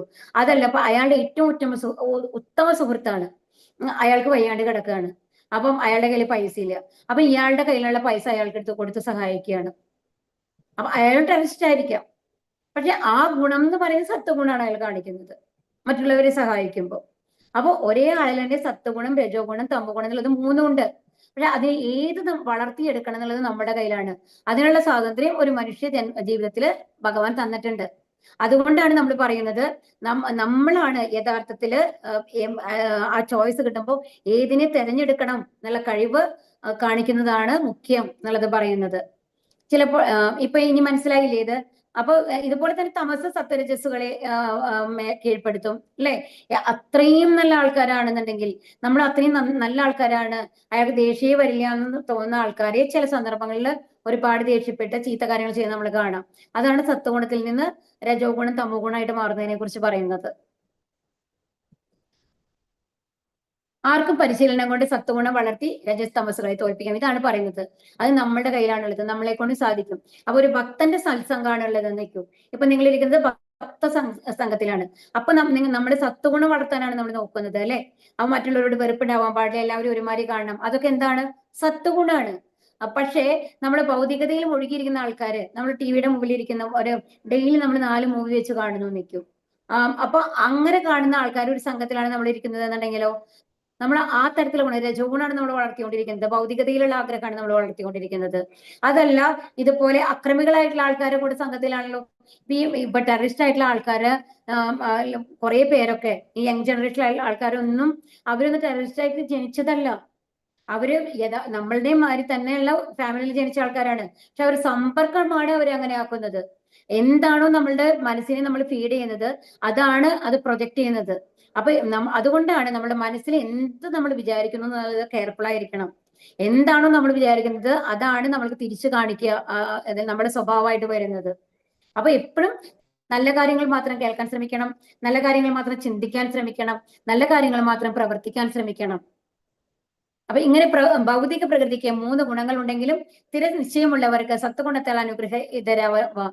അതിനെയും അതിക്രമിച്ച വസുദേവാവസ്ഥ എന്ന വിശുദ്ധ സത്വത്തിലെത്താം. അപ്പൊ ഇങ്ങനെ നമ്മൾ പ്രാക്ടീസ് ചെയ്താൽ, ഭക്തിയുത സേവനങ്ങൾ പ്രാക്ടീസ് ചെയ്ത് മേലെ എത്തുമ്പോൾ എന്തുണ്ടാവും, നമ്മൾക്ക് ആ സത്വഗുണം ഉണ്ടാവും. ഇപ്പൊ അവർ പറഞ്ഞുള്ള സത്വഗുണത്തിൽ ആ സുഖത്തിനോടുള്ള ആകർഷണം ഉണ്ടാവുമെന്ന്. പക്ഷേ വിശുദ്ധ സത്യത്തിൽ എത്തുമ്പോൾ എങ്ങനെയാണ് നമ്മൾ കാണുന്നത്, നമ്മൾക്ക് വിവരമുണ്ട്, നമ്മൾക്ക് ബാക്കിയുള്ളവരോട് പറഞ്ഞു കൊടുക്കാനുള്ള ഒരു കഴിവുണ്ട്. അത് എന്തായിട്ടാണ് കാണുക, ഇത് ഭഗവാന്റെ അനുഗ്രഹമായിട്ടാണ് കാണുക. ഭഗവാൻ എന്നെ അതിനു വേണ്ടിയുള്ള ഒരു ഉപകരണമാക്കിയിട്ട് മാറ്റിക്കാണ്.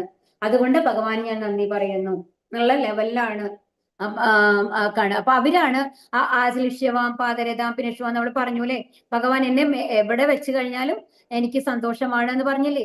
അപ്പൊ ആ അവസ്ഥയിലാണ് അവരുണ്ടാവുക. അതാണ് വിശുദ്ധ സത്വം എന്ന് പറയുന്നത്. അപ്പൊ വിശുദ്ധ സത്വത്തിൽ എത്തുന്ന ഒരാൾക്ക് മാത്രമാണ് ഭഗവാനെ യഥാർത്ഥത്തിൽ അറിയാനായിട്ട് സാധിക്കുള്ളൂ.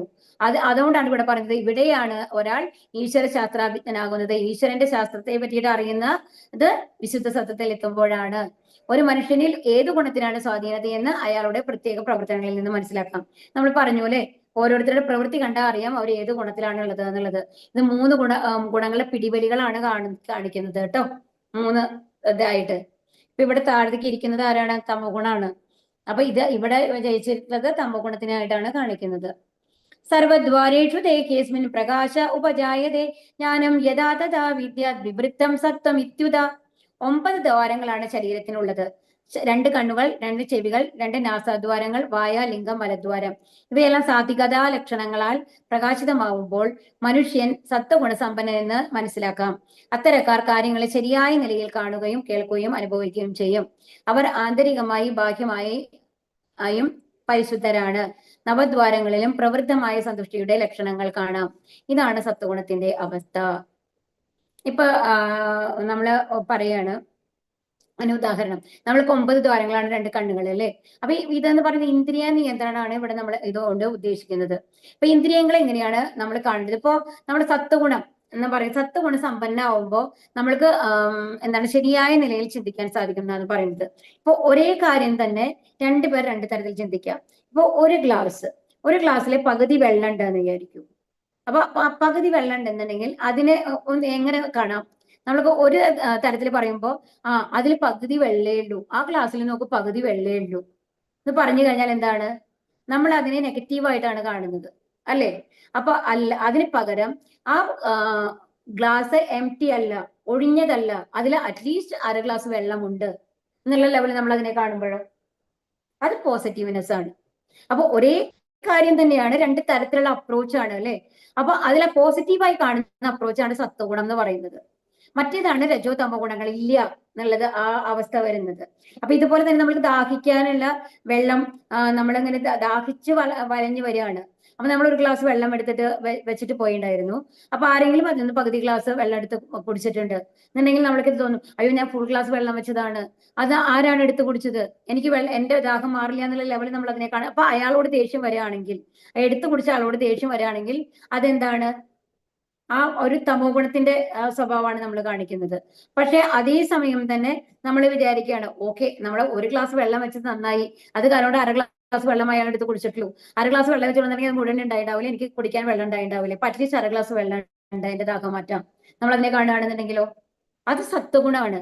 അപ്പൊ നമ്മൾ മറ്റൊരാളിലെ ആരോപിക്കുന്നില്ല. അതുപോലെ തന്നെ നമ്മളുടെ സാഹചര്യത്തിനുമായിട്ട് നമ്മൾ അഡ്ജസ്റ്റ് ആവുകയാണ് ചെയ്യുന്നത്. ഇതാണ് സുഖദുഃഖങ്ങൾ എന്നൊക്കെ പറയുന്നത്. സുഖം ദുഃഖം ഒരുപോലെ കാണാം. അല്ലാതെ സത്വഗുണത്തിലുള്ള ആൾക്കാർക്ക് ദുഃഖങ്ങളില്ല എന്നല്ല, അവർ കാണുന്ന വിധം വേറെയാണ് എന്നുള്ളതാണ് നമ്മൾ മനസ്സിലാക്കേണ്ടത്. അപ്പൊ ഇതാണ് സാത്വികതാ ലക്ഷണങ്ങൾ എന്ന് പറയുന്നത്. എന്താണ്, എല്ലാത്തിലും അവർക്ക് സന്തോഷിക്കാനായിട്ട് സാധിക്കും. അവർ എല്ലാ കാര്യങ്ങളും ശരിയായ നിലയിൽ മനസ്സിലാക്കും, കാണും, കേൾക്കും, മനസ്സിലാക്കും. അവർ ആന്തരികമായും ബാഹ്യമായും പരിശുദ്ധരാണ്. അതുപോലെ തന്നെ നമ്മുടെ ഉള്ളിൽ, പുറത്ത് നമ്മളൊന്ന് പ്രൊജക്ട് ചെയ്യും, എല്ലാവരെയും ചിരിച്ച് ഓക്കെ, അയ്യോ നിങ്ങളില്ലാണ്ട് എനിക്ക് ഭയങ്കര വിഷമായിരുന്നു, ഉള്ളില് എന്താണ് ചീത്ത വിളിക്കണം, ഓ ഇവരൊക്കെ ഒന്ന് പോയി തന്നു കഴിഞ്ഞാൽ സമാധാനമായിരുന്നു. അതല്ല, നമ്മൾ ഉള്ളിൽ എന്താണോ ഉള്ളത് അത് തന്നെയാണ് പ്രകടിപ്പിക്കുന്നത്.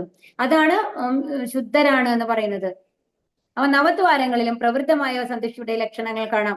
അപ്പൊ ഇവരില് ഈ സത്വഗുണമുള്ള ആൾക്കാരല്ലേ എപ്പോഴും സന്തുഷ്ടരായിരിക്കും അവര്. അതെന്തുകൊണ്ടാണ്, അവര് ആ കാര്യങ്ങളുടെ കാണുന്ന വിധം അതുപോലെയാണ്, പോസിറ്റീവായിട്ടാണ്. ഇതാണ് സത്വഗുണത്തിന്റെ അവസ്ഥ എന്ന് പറയുന്നത്. ലോഭ പ്രവൃത്തിയിൽ ആരംഭക കർമ്മണാമശമസ്പൃഹ രജസ്യേതാനിർജായന്തേ വിവൃത്തേ പരദർശഭ. ഹേ ഭാരതശ്രേഷ്ഠ, രജോ ഗുണം വർദ്ധിക്കുമ്പോൾ അതിയായ ആസക്തി, ഫലോദിഷ്ടമായ പ്രവർത്തനം, കഠിനമായ പ്രയത്നം, അടക്കാനാവാത്ത ആഗ്രഹം, മോഹാവേശം എന്നീ ലക്ഷണങ്ങൾ ഉണ്ടാവുന്നു. അപ്പൊ ഇത് നമ്മൾ പറഞ്ഞതാണല്ലേ, രജോ ഗുണം വർദ്ധിപ്പിക്കാൻ എന്താവുക, വീണ്ടും വീണ്ടും പരിശ്രമങ്ങൾ. അതുപോലെ തന്നെ നമുക്ക് കോപം വരും, എന്താ കാരണം പകുതി കാര്യങ്ങൾ നമ്മൾ വിചാരിച്ച മാതിരി നടക്കില്ല. അപ്പൊ അതിനുള്ള ദേഷ്യം, അതിനുവേണ്ടി വീണ്ടും കഠിനമായി പ്രവർത്തിക്കണം അല്ലെ. മോഹ ആവേശം പറഞ്ഞ എന്തായാലും കിട്ടിയേ തീരൂ, സാധിച്ചേ തീരൂ, എനിക്ക് ഫസ്റ്റ് റാങ്ക് എന്തായാലും കിട്ടണം, അതിനുവേണ്ടി ഞാൻ ഉറക്കം കൂടി കളഞ്ഞിരുന്ന് പഠിക്കുകയാണ്.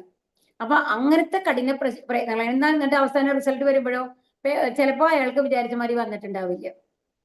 അപ്പൊ ഓവറായിട്ടുള്ള ആ ആസക്തി ഒന്നിനോട് പാടില്ല എന്നുള്ളതാണ് നമ്മൾ പറയുന്നത്. അപ്പൊ രജോ ഗുണത്തിന് നമ്മൾ എന്തായാലും മേലെ പോകണം, എന്നാലാണ് നമുക്ക് സമാധാനമായിട്ട് ഇരിക്കാൻ പറ്റുള്ളൂ. അല്ലെങ്കിൽ എപ്പോഴും ഒരു കോമ്പറ്റീഷൻ മനോഭാവമാണ്, അവരെക്കാളും മേലെ പോകണം, ഇവരെക്കാളും മേലെ പോകണം. അങ്ങനെ ആ ഒരു എന്താണ്, ഇപ്പൊ ഒരാൾ വളരെ താഴ്ന്ന, ഇപ്പൊ നമ്മുടെ ലെവലില്ലാത്ത ആൾക്കാരോട് ഒരു പുച്ഛം വരെ കണ്ട, ഇവർക്കൊന്നും ഒരു വിവരമില്ലാത്ത ആൾക്കാരാണ്, എങ്ങനെയാണ് അവർ ഇങ്ങനെയൊക്കെ പെരുമാറാൻ പറ്റുക, ആ തരത്തിലുള്ള ആ ഒരു ഇത്. അപ്പൊ ഇത്തരം ലക്ഷണങ്ങളാണ് രജോ ഗുണം കാണിക്കുന്നത്. ഇനി അപ്രകാശോ പ്രവൃത്തിച്ച പ്രമാദോ മോഹ ഏവജ താമസ്യേതാനി ജായന്തേ വിവൃത്തേ കുരുനന്ദന. തമോ ഗുണം വളരുമ്പോൾ തേജസ്സില്ലായ്മ, അകർമ്മണ്യത, പ്രമാദം, വ്യാമോഹം എന്നിവ പ്രകടമാവുന്നു. ഇനി തമോ ഗുണം നമ്മൾ പറഞ്ഞു, സ്ട്രെസ് എന്ന് പറയും അല്ലെ. ഇപ്പൊ നമ്മൾ ഏറ്റവും ഇതാണ് ഡിപ്രഷൻ എന്ന് പറയുന്ന അവസ്ഥയാണ് തമോ ഗുണം എന്ന് പറയുന്നത്. അപ്പൊ ആ ഒരു അവസ്ഥയിലെത്തുമ്പോൾ എല്ലാവരോടും ഒരു വെറുപ്പ്, ദേഷ്യം, അതുപോലെ ചെയ്യുന്ന പ്രവൃത്തികൾ ഒന്നും നേരെയാവില്ല. അപ്പൊ നമ്മൾ സന്തോഷം ഇല്ലാണ്ട് ചെയ്യുന്ന പ്രവൃത്തികൾക്ക് എപ്പോഴും പൂർണ്ണ ഫലം കിട്ടില്ല. നിങ്ങൾ തന്നെ അനലൈസ് ചെയ്ത് നോക്കിക്കോളൂ.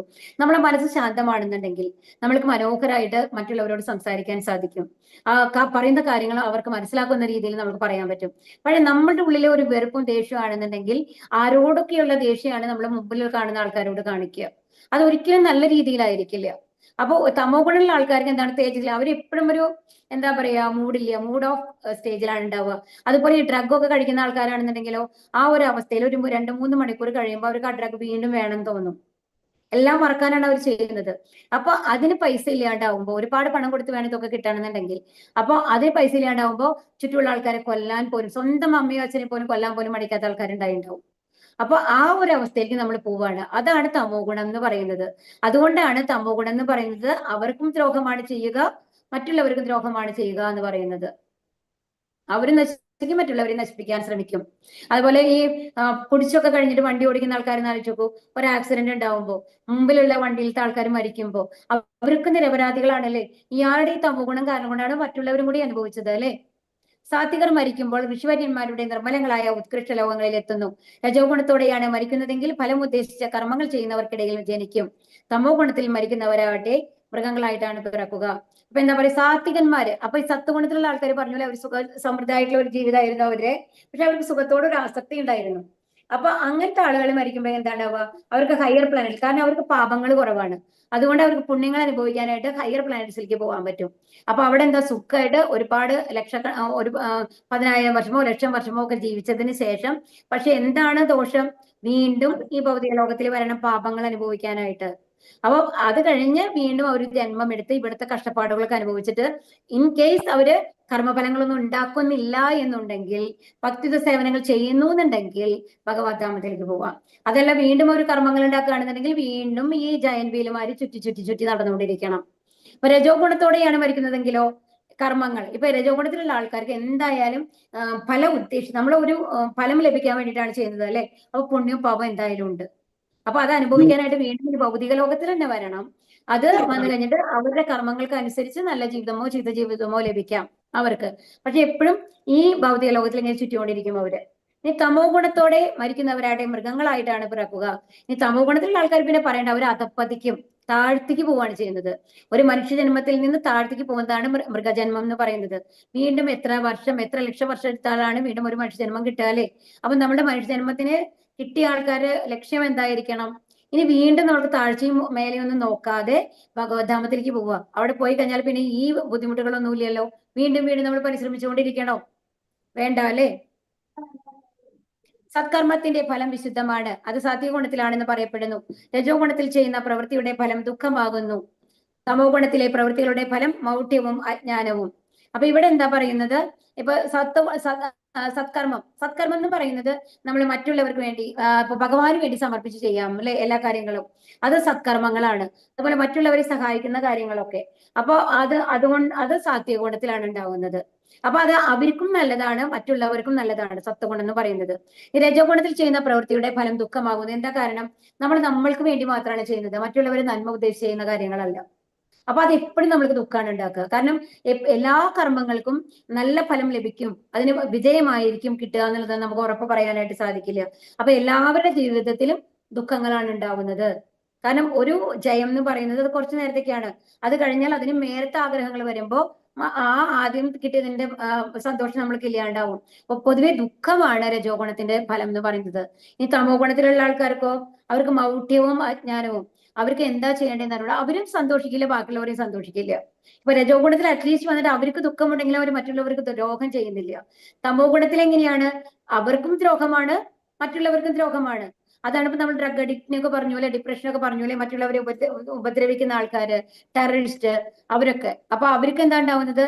അവര് അജ്ഞത കൊണ്ട് എന്താ ചെയ്യുന്നത്? എന്താണ്, പാപങ്ങളാണ് ഉണ്ടാക്കുക. അപ്പൊ അവരാണ് എന്തെന്ന് പറയുന്നത്? മൃഗ ജന്മത്തിലേക്ക് തിരിച്ചു പോകുമെന്ന് പറയുന്നത്. തിരിച്ചു പോവല്ല, താഴത്തേക്ക് പോകും. ഊർധ്വം ഗച്ഛന്തി സത്വസ്ഥ മധ്യേ തിഷ്ഠന്തി രാജസാഹ ചകന്യ ഗുണവൃത്തിസ്ഥ അധോ ഗച്ഛന്തി താമസാഹ. സാത്വിക സ്വഭാവികൾ ക്രമേണ ഉത്കൃഷ്ട ലോകങ്ങളിലേക്ക് ഉയരുന്നു. രാജസ പ്രകൃതിയുള്ളവർ ഭൂലോകങ്ങളിൽ ജീവിക്കുകയും നീചമായ തമോ ഗുണത്തിന് അടിപ്പെട്ടവർ നരകങ്ങളിൽ പോയി നിപതിക്കുകയും ചെയ്യുന്നു. കണ്ടോ ഇവിടെ പറയണ കേട്ടോ? അപ്പൊ ഈ സത്വഗുണമുള്ള ആൾക്കാരാണ്, അത് പറഞ്ഞല്ലോ, നമ്മൾ ഉത്കൃഷ്ട ലോകങ്ങളിൽ പോകും, സുഖിക്കും അല്ലേ? പക്ഷെ വീണ്ടും തിരിച്ചു വരേണ്ടത് മാത്രം. രാജസ പ്രകൃതിയുള്ളവരോ ഈ ഭൂലോകങ്ങളിൽ തന്നെ ചുറ്റുകൊണ്ടിരിക്കും കാമ്യകർമ്മങ്ങൾക്കായിട്ട്. ഇനി നീചമായ തമോ ഗുണത്തിന് അടിപ്പെട്ട ആൾക്കാർ എങ്ങനെയുള്ളവരാ? നരകത്തിലേക്കാണ് പോവുക. കാരണം അവർ അത്രയും പാപങ്ങളല്ലേ ചെയ്യുന്നത്. അവർ സ്വയം ബോധത്തിലല്ല ഉള്ളത്. അപ്പൊ പിന്നെ അവർ ചെയ്യുന്ന കാര്യങ്ങളൊക്കെ എന്തായിരിക്കും? പാപങ്ങളായിരിക്കും. അവർ നരകത്തിൽ പോവും എന്നുള്ളതാണ്. അപ്പൊ ഈ 3 ഗുണങ്ങളുടെ ശക്തി ഒന്ന് ആലോചിച്ച് നോക്കണം നമ്മള്. ശരീര സംബന്ധികളായ ഈ 3 ഗുണങ്ങളെയും അതിക്രമിക്കാൻ സാധിച്ചാൽ ശരീരസ്ഥനായ ജീവന് ജനനം, മരണം, വാർദ്ധക്യം മുതലായ ക്ലേശങ്ങളിൽ നിന്ന് മുക്തനായി ഈ ജീവിതത്തിൽ തന്നെ അമൃതം ആസ്വദിക്കാം. അപ്പൊ എന്താ വേണ്ടത്? നമ്മുടെ ലക്ഷ്യം എന്തായിരിക്കണം? ഇതാണ് ഈ അധ്യായത്തിൽ നിന്ന് നമ്മൾ പഠിക്കേണ്ടത്. ഹോം ടേക്ക് എന്താണ്? ശരീര സംബന്ധികളായ ഈ 3 ഗുണങ്ങളെയും അതിക്രമിക്കാനാണ് നമ്മൾ ശ്രമിക്കേണ്ടത്. അത് ശ്രമിച്ചു കഴിഞ്ഞാൽ, ഈ സത്വഗുണത്തിന് മേലെ പോയി കഴിഞ്ഞാല് നമ്മൾക്ക് ഭഗവത്ധാമത്തിൽ എത്താം. പിന്നെ വീണ്ടും ഇവിടേക്ക് വരേണ്ട ആവശ്യമില്ല. അപ്പൊ നമ്മൾക്ക് എത്രയോ കാലങ്ങൾക്ക് ശേഷം ലഭിച്ചതാണ് ഈ പ്രഷ്യസ് ആയിട്ടുള്ള മനുഷ്യജന്മം, അല്ലെ? അപ്പൊ ഈ ഒരു ജന്മം നമ്മൾ പാഴാക്കുകയാണെന്നുണ്ടെങ്കിൽ അടുത്ത ജന്മത്തില് ഒരു പക്ഷേ നമ്മൾക്ക് മനുഷ്യജന്മം ലഭിക്കുമായിരിക്കാം. പക്ഷെ വീണ്ടും നമ്മൾക്ക് ഇതേമാതിരി ഭക്തിയുത സേവനങ്ങൾ ചെയ്യാനുള്ള ഒരു അവസരം ലഭിച്ചു എന്ന് വരും. ഇപ്പൊ നിങ്ങൾ എല്ലാവരും ഭഗവത്ഗീത ക്ലാസ്സിലാണ് ഇരിക്കുന്നത്. അപ്പൊ ഭക്തിയുത സേവനത്തിന്റെ തുടക്കത്തിലാണ് നമ്മൾ ഇരിക്കുന്നത്, അല്ലെ? അപ്പൊ ഇങ്ങനത്തെ ഒരു സേവനം ചെയ്യാനുള്ള സാഹചര്യം നമ്മൾക്ക് അടുത്ത ജന്മം ലഭിക്കുന്ന നമ്മൾക്ക് ഒരു ഗ്യാരണ്ടി ഇല്ല. അത് പോട്ടെ, ഏതെങ്കിലും ചിത്തകർമ്മങ്ങൾ നമ്മൾ ചെയ്തിട്ടുണ്ടെന്നുണ്ടെങ്കിൽ അടുത്ത ജന്മം ഒരു മനുഷ്യജന്മം തന്നെ കിട്ടും നമുക്ക് വല്ല ഗ്യാരണ്ടി ഉണ്ടോ? ഇല്ല. അപ്പൊ എന്താണ് പറയുന്നത്? അപ്പൊ ഈ 3 ഗുണങ്ങളെ, അപ്പൊ ഈ ജന്മത്തിൽ തന്നെ ഭഗവത്ധാമത്തിൽ എത്തണം എന്നുള്ളതായിരിക്കണം നമ്മുടെ ലക്ഷ്യം. അതിനു വേണ്ടിയായിരിക്കണം നമ്മുടെ പ്രവർത്തനങ്ങൾ. അറ്റ്ലീസ്റ്റ് അത് സാധിച്ചിട്ടില്ലെങ്കിൽ കൂടി ആ പ്രവർത്തനങ്ങൾ മൂലം അടുത്ത ജന്മം നമ്മളൊരു വൈഷ്ണവ കുടുംബത്തിൽ ജനിക്കാം. ജനിക്കുമ്പോ തൊട്ട് തന്നെ ഈ ഹരേകൃഷ്ണ മന്ത്രം ജപിച്ച് ഭഗവത്ധാമത്തിലേക്ക് ഈസി ആയിട്ട് നമുക്ക് പോകാനായിട്ട് സാധിക്കും. അപ്പൊ ജനനം, മരണം, വാർദ്ധക്യം മുതലായ ക്ലേശങ്ങളിൽ നിന്ന് മുക്തനായിട്ട് ഈ ജീവിതത്തിൽ തന്നെ നമ്മൾക്ക് ഭഗവത്ധാമത്തിൽ എത്താം എന്നാണ് പറയുന്നത്. അത് വസുദേവ തത്വത്തിൽ എത്തിക്കഴിഞ്ഞാല് ശ്രീ ഭഗവാൻ പറഞ്ഞു, പ്രകാശത്തിന്റെയോ ആസക്തിയുടെയോ വ്യാമോഹത്തിന്റെയോ സാന്നിധ്യത്തിൽ ആർക്ക് വെറുപ്പ് ഉണ്ടാകുന്നില്ലയോ, അവയുടെ സാന്നിധ്യത്തിൽ അത് വേണമെന്ന ആഗ്രഹം ഉണ്ടാകുന്നില്ലയോ, പ്രകൃതി ഗുണങ്ങൾ ഉളവാക്കുന്ന പ്രതികരണങ്ങളിൽ ആര് പ്രക്ഷുബ്ധനാകാതെ ഇരിക്കുന്നുവോ, പ്രകൃതി ഗുണങ്ങളാണ് പ്രവർത്തന നിരതങ്ങളായിരിക്കുന്നതെന്ന് മനസ്സിലാക്കി ഉദാസീനനും അവയ്ക്ക് അതീതനും ആയിരിക്കുന്നുവോ, ആത്മനിഷ്ഠനായി സുഖദുഃഖങ്ങളെ തുല്യ നിലയിൽ കാണുന്നുവോ, ആരുടെ ദൃഷ്ടിയിൽ മൺകട്ടയും കല്ലും പൊന്നും വ്യത്യസ്തമല്ലയോ, ആർക്ക് പ്രിയമായോ അപ്രിയമായോ യാതൊന്നുമില്ലയോ, ധീരനും നിന്ദകളിലും സ്തുതികളിലും മാനത്തിലും അപമാനത്തിലും സമചിത്തനും ശത്രു മിത്ര ഭേദമില്ലാത്തവനും നിരുദ്യമനുമായ ആ വ്യക്തിയെ ഗുണാതീതൻ എന്ന് പറയാം. അപ്പൊ ആരെയാണ് ഈ വിശുദ്ധ സത്വത്തിൽ ഇരിക്കുന്ന ആള്, അല്ലെങ്കിൽ വസുദേവ സത്വത്തിൽ ഇരിക്കുന്ന ആള് എന്നുള്ളതാണ് ഇവിടെ പറയുന്നത്. പ്രകാശത്തിന്റെ അവർക്ക് വന്നു കഴിഞ്ഞിട്ട് എന്താണ്, ഒരു സാധനം ലഭിക്കുമ്പോ ഒരു ഓവറായിട്ട് സന്തോഷം ഉണ്ടാവുന്നില്ല. അതായത് ഒരു സുഖം നമ്മൾക്ക് കിട്ടുകയാണ് എന്നുണ്ടെങ്കിൽ അവർക്കറിയാം ഇതും അടുത്ത നിമിഷത്തില് ദുഃഖമായിട്ട് മാറാം എന്നുള്ള ബോധം അവർക്ക് ഉണ്ടാവും. അപ്പൊ സുഖത്തിലും ദുഃഖത്തിലും അവര് ഓവറായിട്ട് ഇതുണ്ടാവില്ല. അപ്പൊ നമ്മൾ ഒരു ഇഷ്ടപ്പെട്ട ഒരു ഭക്ഷണ സാധനം നമ്മൾ ഉപേക്ഷിക്കുന്നു എന്ന് വിചാരിക്കും. അതായത് ഇപ്പൊ നമ്മൾ പോട്ടെ, നോൺ വെജ് കഴിക്കുന്ന ആൾക്കാരാണെന്നുണ്ടെങ്കിൽ നമ്മൾ ഭഗവാനെ കുറിച്ച് അറിയുന്നു, ഭഗവാൻ സാത്വിക ഫുഡാണ് നിവേദിക്കേണ്ടത്, നിവേദിച്ച പ്രസാദം മാത്രമേ ഞാൻ കഴിക്കുന്നു എന്ന് ഞാൻ തീരുമാനിക്കുമ്പോൾ എനിക്ക് ഏറ്റവും ഇഷ്ടപ്പെട്ട നോൺ വെജ് ആയിട്ടുള്ള സാധനങ്ങൾ ഞാൻ കഴിക്കുന്നില്ല എന്ന് നമ്മൾ തീരുമാനിക്കുകയാണ്. പക്ഷേ നമ്മൾക്കത് വീണ്ടും ആ വസ്തുക്കൾ നമ്മുടെ മുമ്പിൽ കാണുമ്പോൾ അതിനോടൊരു ആകർഷണം വരികയാണെന്നുണ്ടെങ്കിൽ നമ്മൾ വിറ്റത് കൊണ്ട് എന്തെങ്കിലും പ്രയോജനം ഉണ്ടോ? ഇല്ല. അപ്പൊ പക്ഷേ ഈ വിശുദ്ധ സത്യത്തിലെത്തിയ ഒരാളുടെ ഗുണം എന്താണെന്ന് ഉണ്ടെങ്കിൽ അതിനെ കണ്ടു കഴിഞ്ഞാലും അതിനോടൊരു ആഗ്രഹം വരില്ല. നമ്മൾ ഉപേക്ഷിച്ച് കഴിഞ്ഞ സാധനമാണ്, അല്ലേ? അതുപോലെ തന്നെ നമ്മൾക്ക് ഇഷ്ടമില്ലാത്ത ഒരു സാധനമാണെന്നുണ്ടെങ്കിലും അതിനോട് വെറുപ്പും തോന്നില്ല. അപ്പൊ നമ്മൾ എങ്ങനെയാണ് ഭക്ഷണം അങ്ങനത്തെ ഒരാൾ കഴിക്കുന്നത്? എന്റെ ശരീരം നിലനിർത്തണം ഹെൽത്തി ആയിട്ട്, എന്നാലാണ് ഭക്തി സേവനങ്ങൾ ചെയ്യാനായിട്ട് സാധിക്കുള്ളൂ. അതുകൊണ്ട് എന്റെ മുമ്പിലുള്ള ഭക്ഷണം എന്തായാലും ഞാൻ കഴിക്കുന്നു. അപ്പൊ അതിനെ ആസ്വദിച്ച് കഴിക്കലല്ല, അത് നമ്മുടെ ഒരു ആവശ്യമാണ് എന്നുള്ള ലെവലില് അതിനെ കഴിക്കാനായിട്ട് സാധിക്കുക. അതാണ് പറയുന്നത്. അപ്പം അതാണ് ഒരു സാധനം ഉള്ളപ്പോ. അതുപോലെ തന്നെ നമ്മൾ ഒരു ഹോട്ടൽ റൂമിൽ, നമ്മുടെ വീട്ടില് AC ഉണ്ടെന്ന് വിചാരിക്കൂ, AC ഉള്ള റൂമിൽ. പക്ഷെ നമ്മളൊരു റിലേഷൻ വീട്ടിലേക്ക് പോകുമ്പോൾ നമ്മുടെ AC ഇല്ല. അപ്പൊ അവിടെ പോയി കഴിഞ്ഞു കഴിഞ്ഞാലും AC ഇല്ലാതെ എനിക്ക് ഉറങ്ങാൻ പറ്റില്ല. അങ്ങനത്തെ ഒരു ഇതില്ല. അപ്പൊ ഇവിടെ നിലത്താണോ കിടന്നുറങ്ങുന്നത്? ഒക്കെ ഞാൻ നിലത്ത് കിടന്നുറങ്ങും. AC ഉണ്ടോ? AC ഉണ്ടെങ്കിലും ഓക്കെ, അപ്പൊ ഇല്ലെങ്കിലും ഓക്കെ. ആ ഒരു മനോഭാവമാണ് നമ്മൾ വളർത്തിയെടുക്കേണ്ടത്, അല്ലെ? അപ്പൊ അങ്ങനെ അതാണ് പറയുന്നത്. അപ്പം അങ്ങനെ വരും. അതുപോലെ തന്നെയാണ് പ്രകൃതിക്ഷോഭങ്ങൾ. ഇപ്പൊ നമ്മൾ എന്താണ് തണുപ്പ്, ചൂട്, ഇതിലൊന്നും അവർക്ക് ഓവറായിട്ടുള്ള ഇതുണ്ടാവില്ല. അതുപോലെ അവർ മൺകട്ടയും കല്ലും പൊന്നും, അതായത് ഇപ്പൊ നമ്മൾക്ക് ആഭരണങ്ങളോട് ആഗ്രഹമുണ്ട്, അത് നന്നായിട്ട് നമ്മളെ കാണിക്കണം എന്ന് വിചാരിക്കുന്ന ആൾക്കാർക്കാണ് എന്തെന്ന് പറയാ, സ്വർണ്ണമാണോ വെള്ളിയാണോ എന്നുള്ളതൊക്കെ നമ്മൾ നോക്കുന്നത്, ഡയമണ്ട് ആണോ എന്ന്. ഈ ആഭരണങ്ങളെ ധരിക്കാത്ത ഒരാൾക്ക് വന്നു കഴിഞ്ഞിട്ട് സ്വർണ്ണായാലും എന്താ, വെള്ളിയായാലും എന്താ, അല്ലെ? അവർക്ക് എന്തെങ്കിലും വ്യത്യാസം തോന്നുമോ അതിനോട്? ഇല്ല. അതുപോലെ തന്നെ നമ്മൾ സ്വത്ത് ചേർത്ത് വെക്കണം എന്നുള്ള ആൾക്കാർക്കാണ് ഇതെല്ലാം കണക്ട് ചെയ്യണം എന്നുള്ള ആഗ്രഹം വരുന്നത്. ഞാൻ ഭഗവാനെ സമർപ്പിച്ച ആളാണ്, എപ്പോ വേണമെങ്കിൽ ഭഗവാൻ എന്നെ വിളിക്കും. അതുകൊണ്ട് എനിക്ക് ഭഗവത്ധാമത്തിൽ പോകണം എന്നുള്ള രീതിയിൽ ഭക്തിയുത സേവനങ്ങൾ ചെയ്യുന്ന ആൾക്കാര് നമ്മൾ ഇത്ര വലിയ വീടുണ്ടാക്കണം എന്നൊക്കെ വിചാരിച്ച് കളയാനുള്ള സമയം അവരുടെ കയ്യിലുണ്ടോ? ഇല്ല. അതിനെക്കുറിച്ചും അവർ ബോധറിയില്ല. അപ്പൊ ഇതാണ്, അവർക്ക് ശത്രുക്കളും മിത്രങ്ങളും ഇല്ല. കാരണം എല്ലാവരും ഭഗവാന്റെ സന്തതികളാണ്, ഭഗവാനിൽ നിന്നുണ്ടായിട്ടുള്ളതാണ്. അപ്പൊ അങ്ങനെയുള്ള ഇങ്ങനത്തെ ഒരു മനോഭാവമുള്ള ആളെയാണ് എന്തെന്ന് പറയുന്നത്, ഗുണാതീതൻ എന്ന് പറയുന്നത്. അതാണ് വിശുദ്ധ സത്യത്തിലുള്ള ആളെന്ന് പറയുന്നത്. മാംചയോ അവ്യഭിചാരേണ ഭക്തിയോഗേന സേവതേ സഗുണാൻ സമതീതേതാൻ ബ്രഹ്മഭൂയായ കൽപ്പതേ.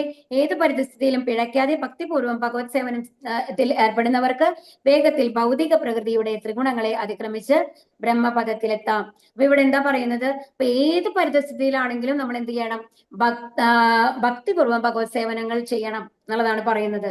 അപ്പൊ ഇവിടെ രത്നാകരനെയാണ് കാണിക്കുന്നത്. നാരദ മഹർഷി ആണ് രത്നാകരൻ. അത് പ്രകാരിമാരി തന്നെയാണ്, കാട്ടാളനായിരുന്നു. അപ്പം ആ നാരദ മഹർഷിയുടെ ഉപദേശം സ്വീകരിച്ച് എന്താണ് മര രാമ എന്ന് പറയും, മര അറിയാതെ മര എന്നാണ് ജപിച്ചിരുന്നത് എന്നാണ് പറയുന്നത്.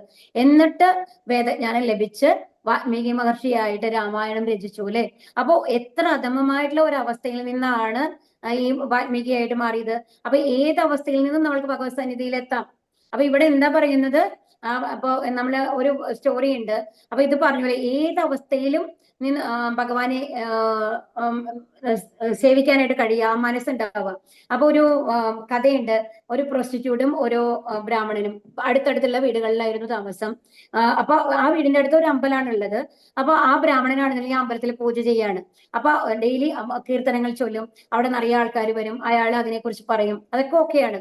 പക്ഷെ ഈ ബ്രാഹ്മണൻ എപ്പോഴും ഈ വേശ്യ സ്ത്രീയുടെ വീട്ടിലേക്ക് നോക്കുമ്പോൾ എപ്പോഴും അയാളുടെ ഉള്ളിൽ എന്നിട്ട് ഈ സ്ത്രീ നരകത്തിൽ പോകാനുള്ളതാണ്, എത്ര ചീത്ത കാര്യങ്ങളാണ് ചെയ്യുന്നത്. അപ്പൊ ഡെയിലി അദ്ദേഹത്തിന് എന്റെ മനസ്സിൽ നിന്ന് ഈ ശാപവാക്കുകൾ വന്നുകൊണ്ടിരിക്കും.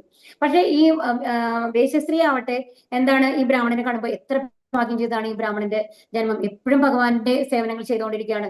അടുത്ത ജന്മത്തിലെങ്കിലും എനിക്ക് അങ്ങനത്തെ ഒരു ജന്മം കിട്ടിയിരുന്നെങ്കിൽ, ഒരു നാമം ചെല്ലാൻ കഴിഞ്ഞെങ്കിൽ, എനിക്ക് വേറെ വഴിയില്ലാത്തത് കൊണ്ടല്ലേ ഞാൻ ഇങ്ങനെയുള്ളത് എന്നാണ് ആ ഭഗവാൻ അവർക്ക് വേണ്ടിയിട്ട് ഇങ്ങനെ പ്രാർത്ഥിക്കുക. അയ്യോ, ആ ബ്രാഹ്മണന്റെ ഒരു അവസ്ഥ എത്ര ഭാഗ്യം ചെയ്താണ്. എപ്പോഴും ആ ഭഗവത് ചിന്തയാണ് വരിക. അപ്പൊ അവസാനം ഇവർ രണ്ടുപേരും മരിക്കുന്ന സമയത്ത് യമദൂതന്മാർ വരികയാണ്. ആർക്കും വിഷ്ണുദൂതന്മാർ വരുന്നുണ്ട്. അപ്പൊ യമദൂതന്മാർ വരുന്നത് ഈ ബ്രാഹ്മണൻ. അപ്പൊ ആ ബ്രാഹ്മണൻ പറയാണ്, ആ ബ്രാഹ്മണൻ പറയും എന്തെന്ന്, ഈ ഹരേ കൃഷ്ണ. ഹരേ കൃഷ്ണ. അപ്പൊ ഈ ബ്രാഹ്മണൻ പറയുകയാണ് എന്തെന്ന്, യമദൂതന്മാർ എന്തുകൊണ്ടാണ് എന്റെ അടുത്തേക്ക് വന്നിട്ടുള്ളത്? ആ ബ്രാഹ്മണന്റെ അടുത്തേക്ക്, ആ സ്ത്രീയുടെ അടുത്തേക്കാണ് പോകേണ്ടത്, ആ സ്ത്രീയാണ് ഫുൾ പാപം ചെയ്തിട്ടുള്ളതെന്ന്.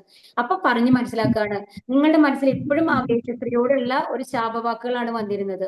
പക്ഷെ ആ സ്ത്രീ എപ്പോഴും ഭഗവാനെ കുറിച്ചാണ് ചിന്തിച്ചിരുന്നത്, നിങ്ങളെ അത്രയും നിങ്ങളെ ബഹുമാനിക്കുകയാണ് ചെയ്തിരുന്നത്. അപ്പൊ അതിന്റെ ഫലം, അപ്പൊ നമ്മുടെ മനസ്സ് നമ്മുടെ പുറത്തുള്ള പ്രവൃത്തികളെക്കാൾ മനസ്സ് എങ്ങനെയുള്ളതാണ് എന്നുള്ളതാണ് നമ്മൾ മനസ്സിലാക്കേണ്ടത്. അപ്പൊ അങ്ങനെയുള്ള ആൾക്കാർക്ക് മാത്രമാണ് ഭഗവാന്റെ നാമത്തിലേക്ക് കൊണ്ടുപോകാനായിട്ട് സാധിക്കുള്ളൂ.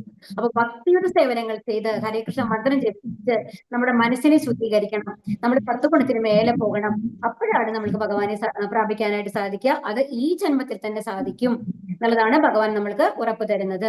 ഹരേ കൃഷ്ണ കൃഷ്ണ കൃഷ്ണ ഹരേ ഹരേ, ഹരേ രാമ രാമ രാമ ഹരേ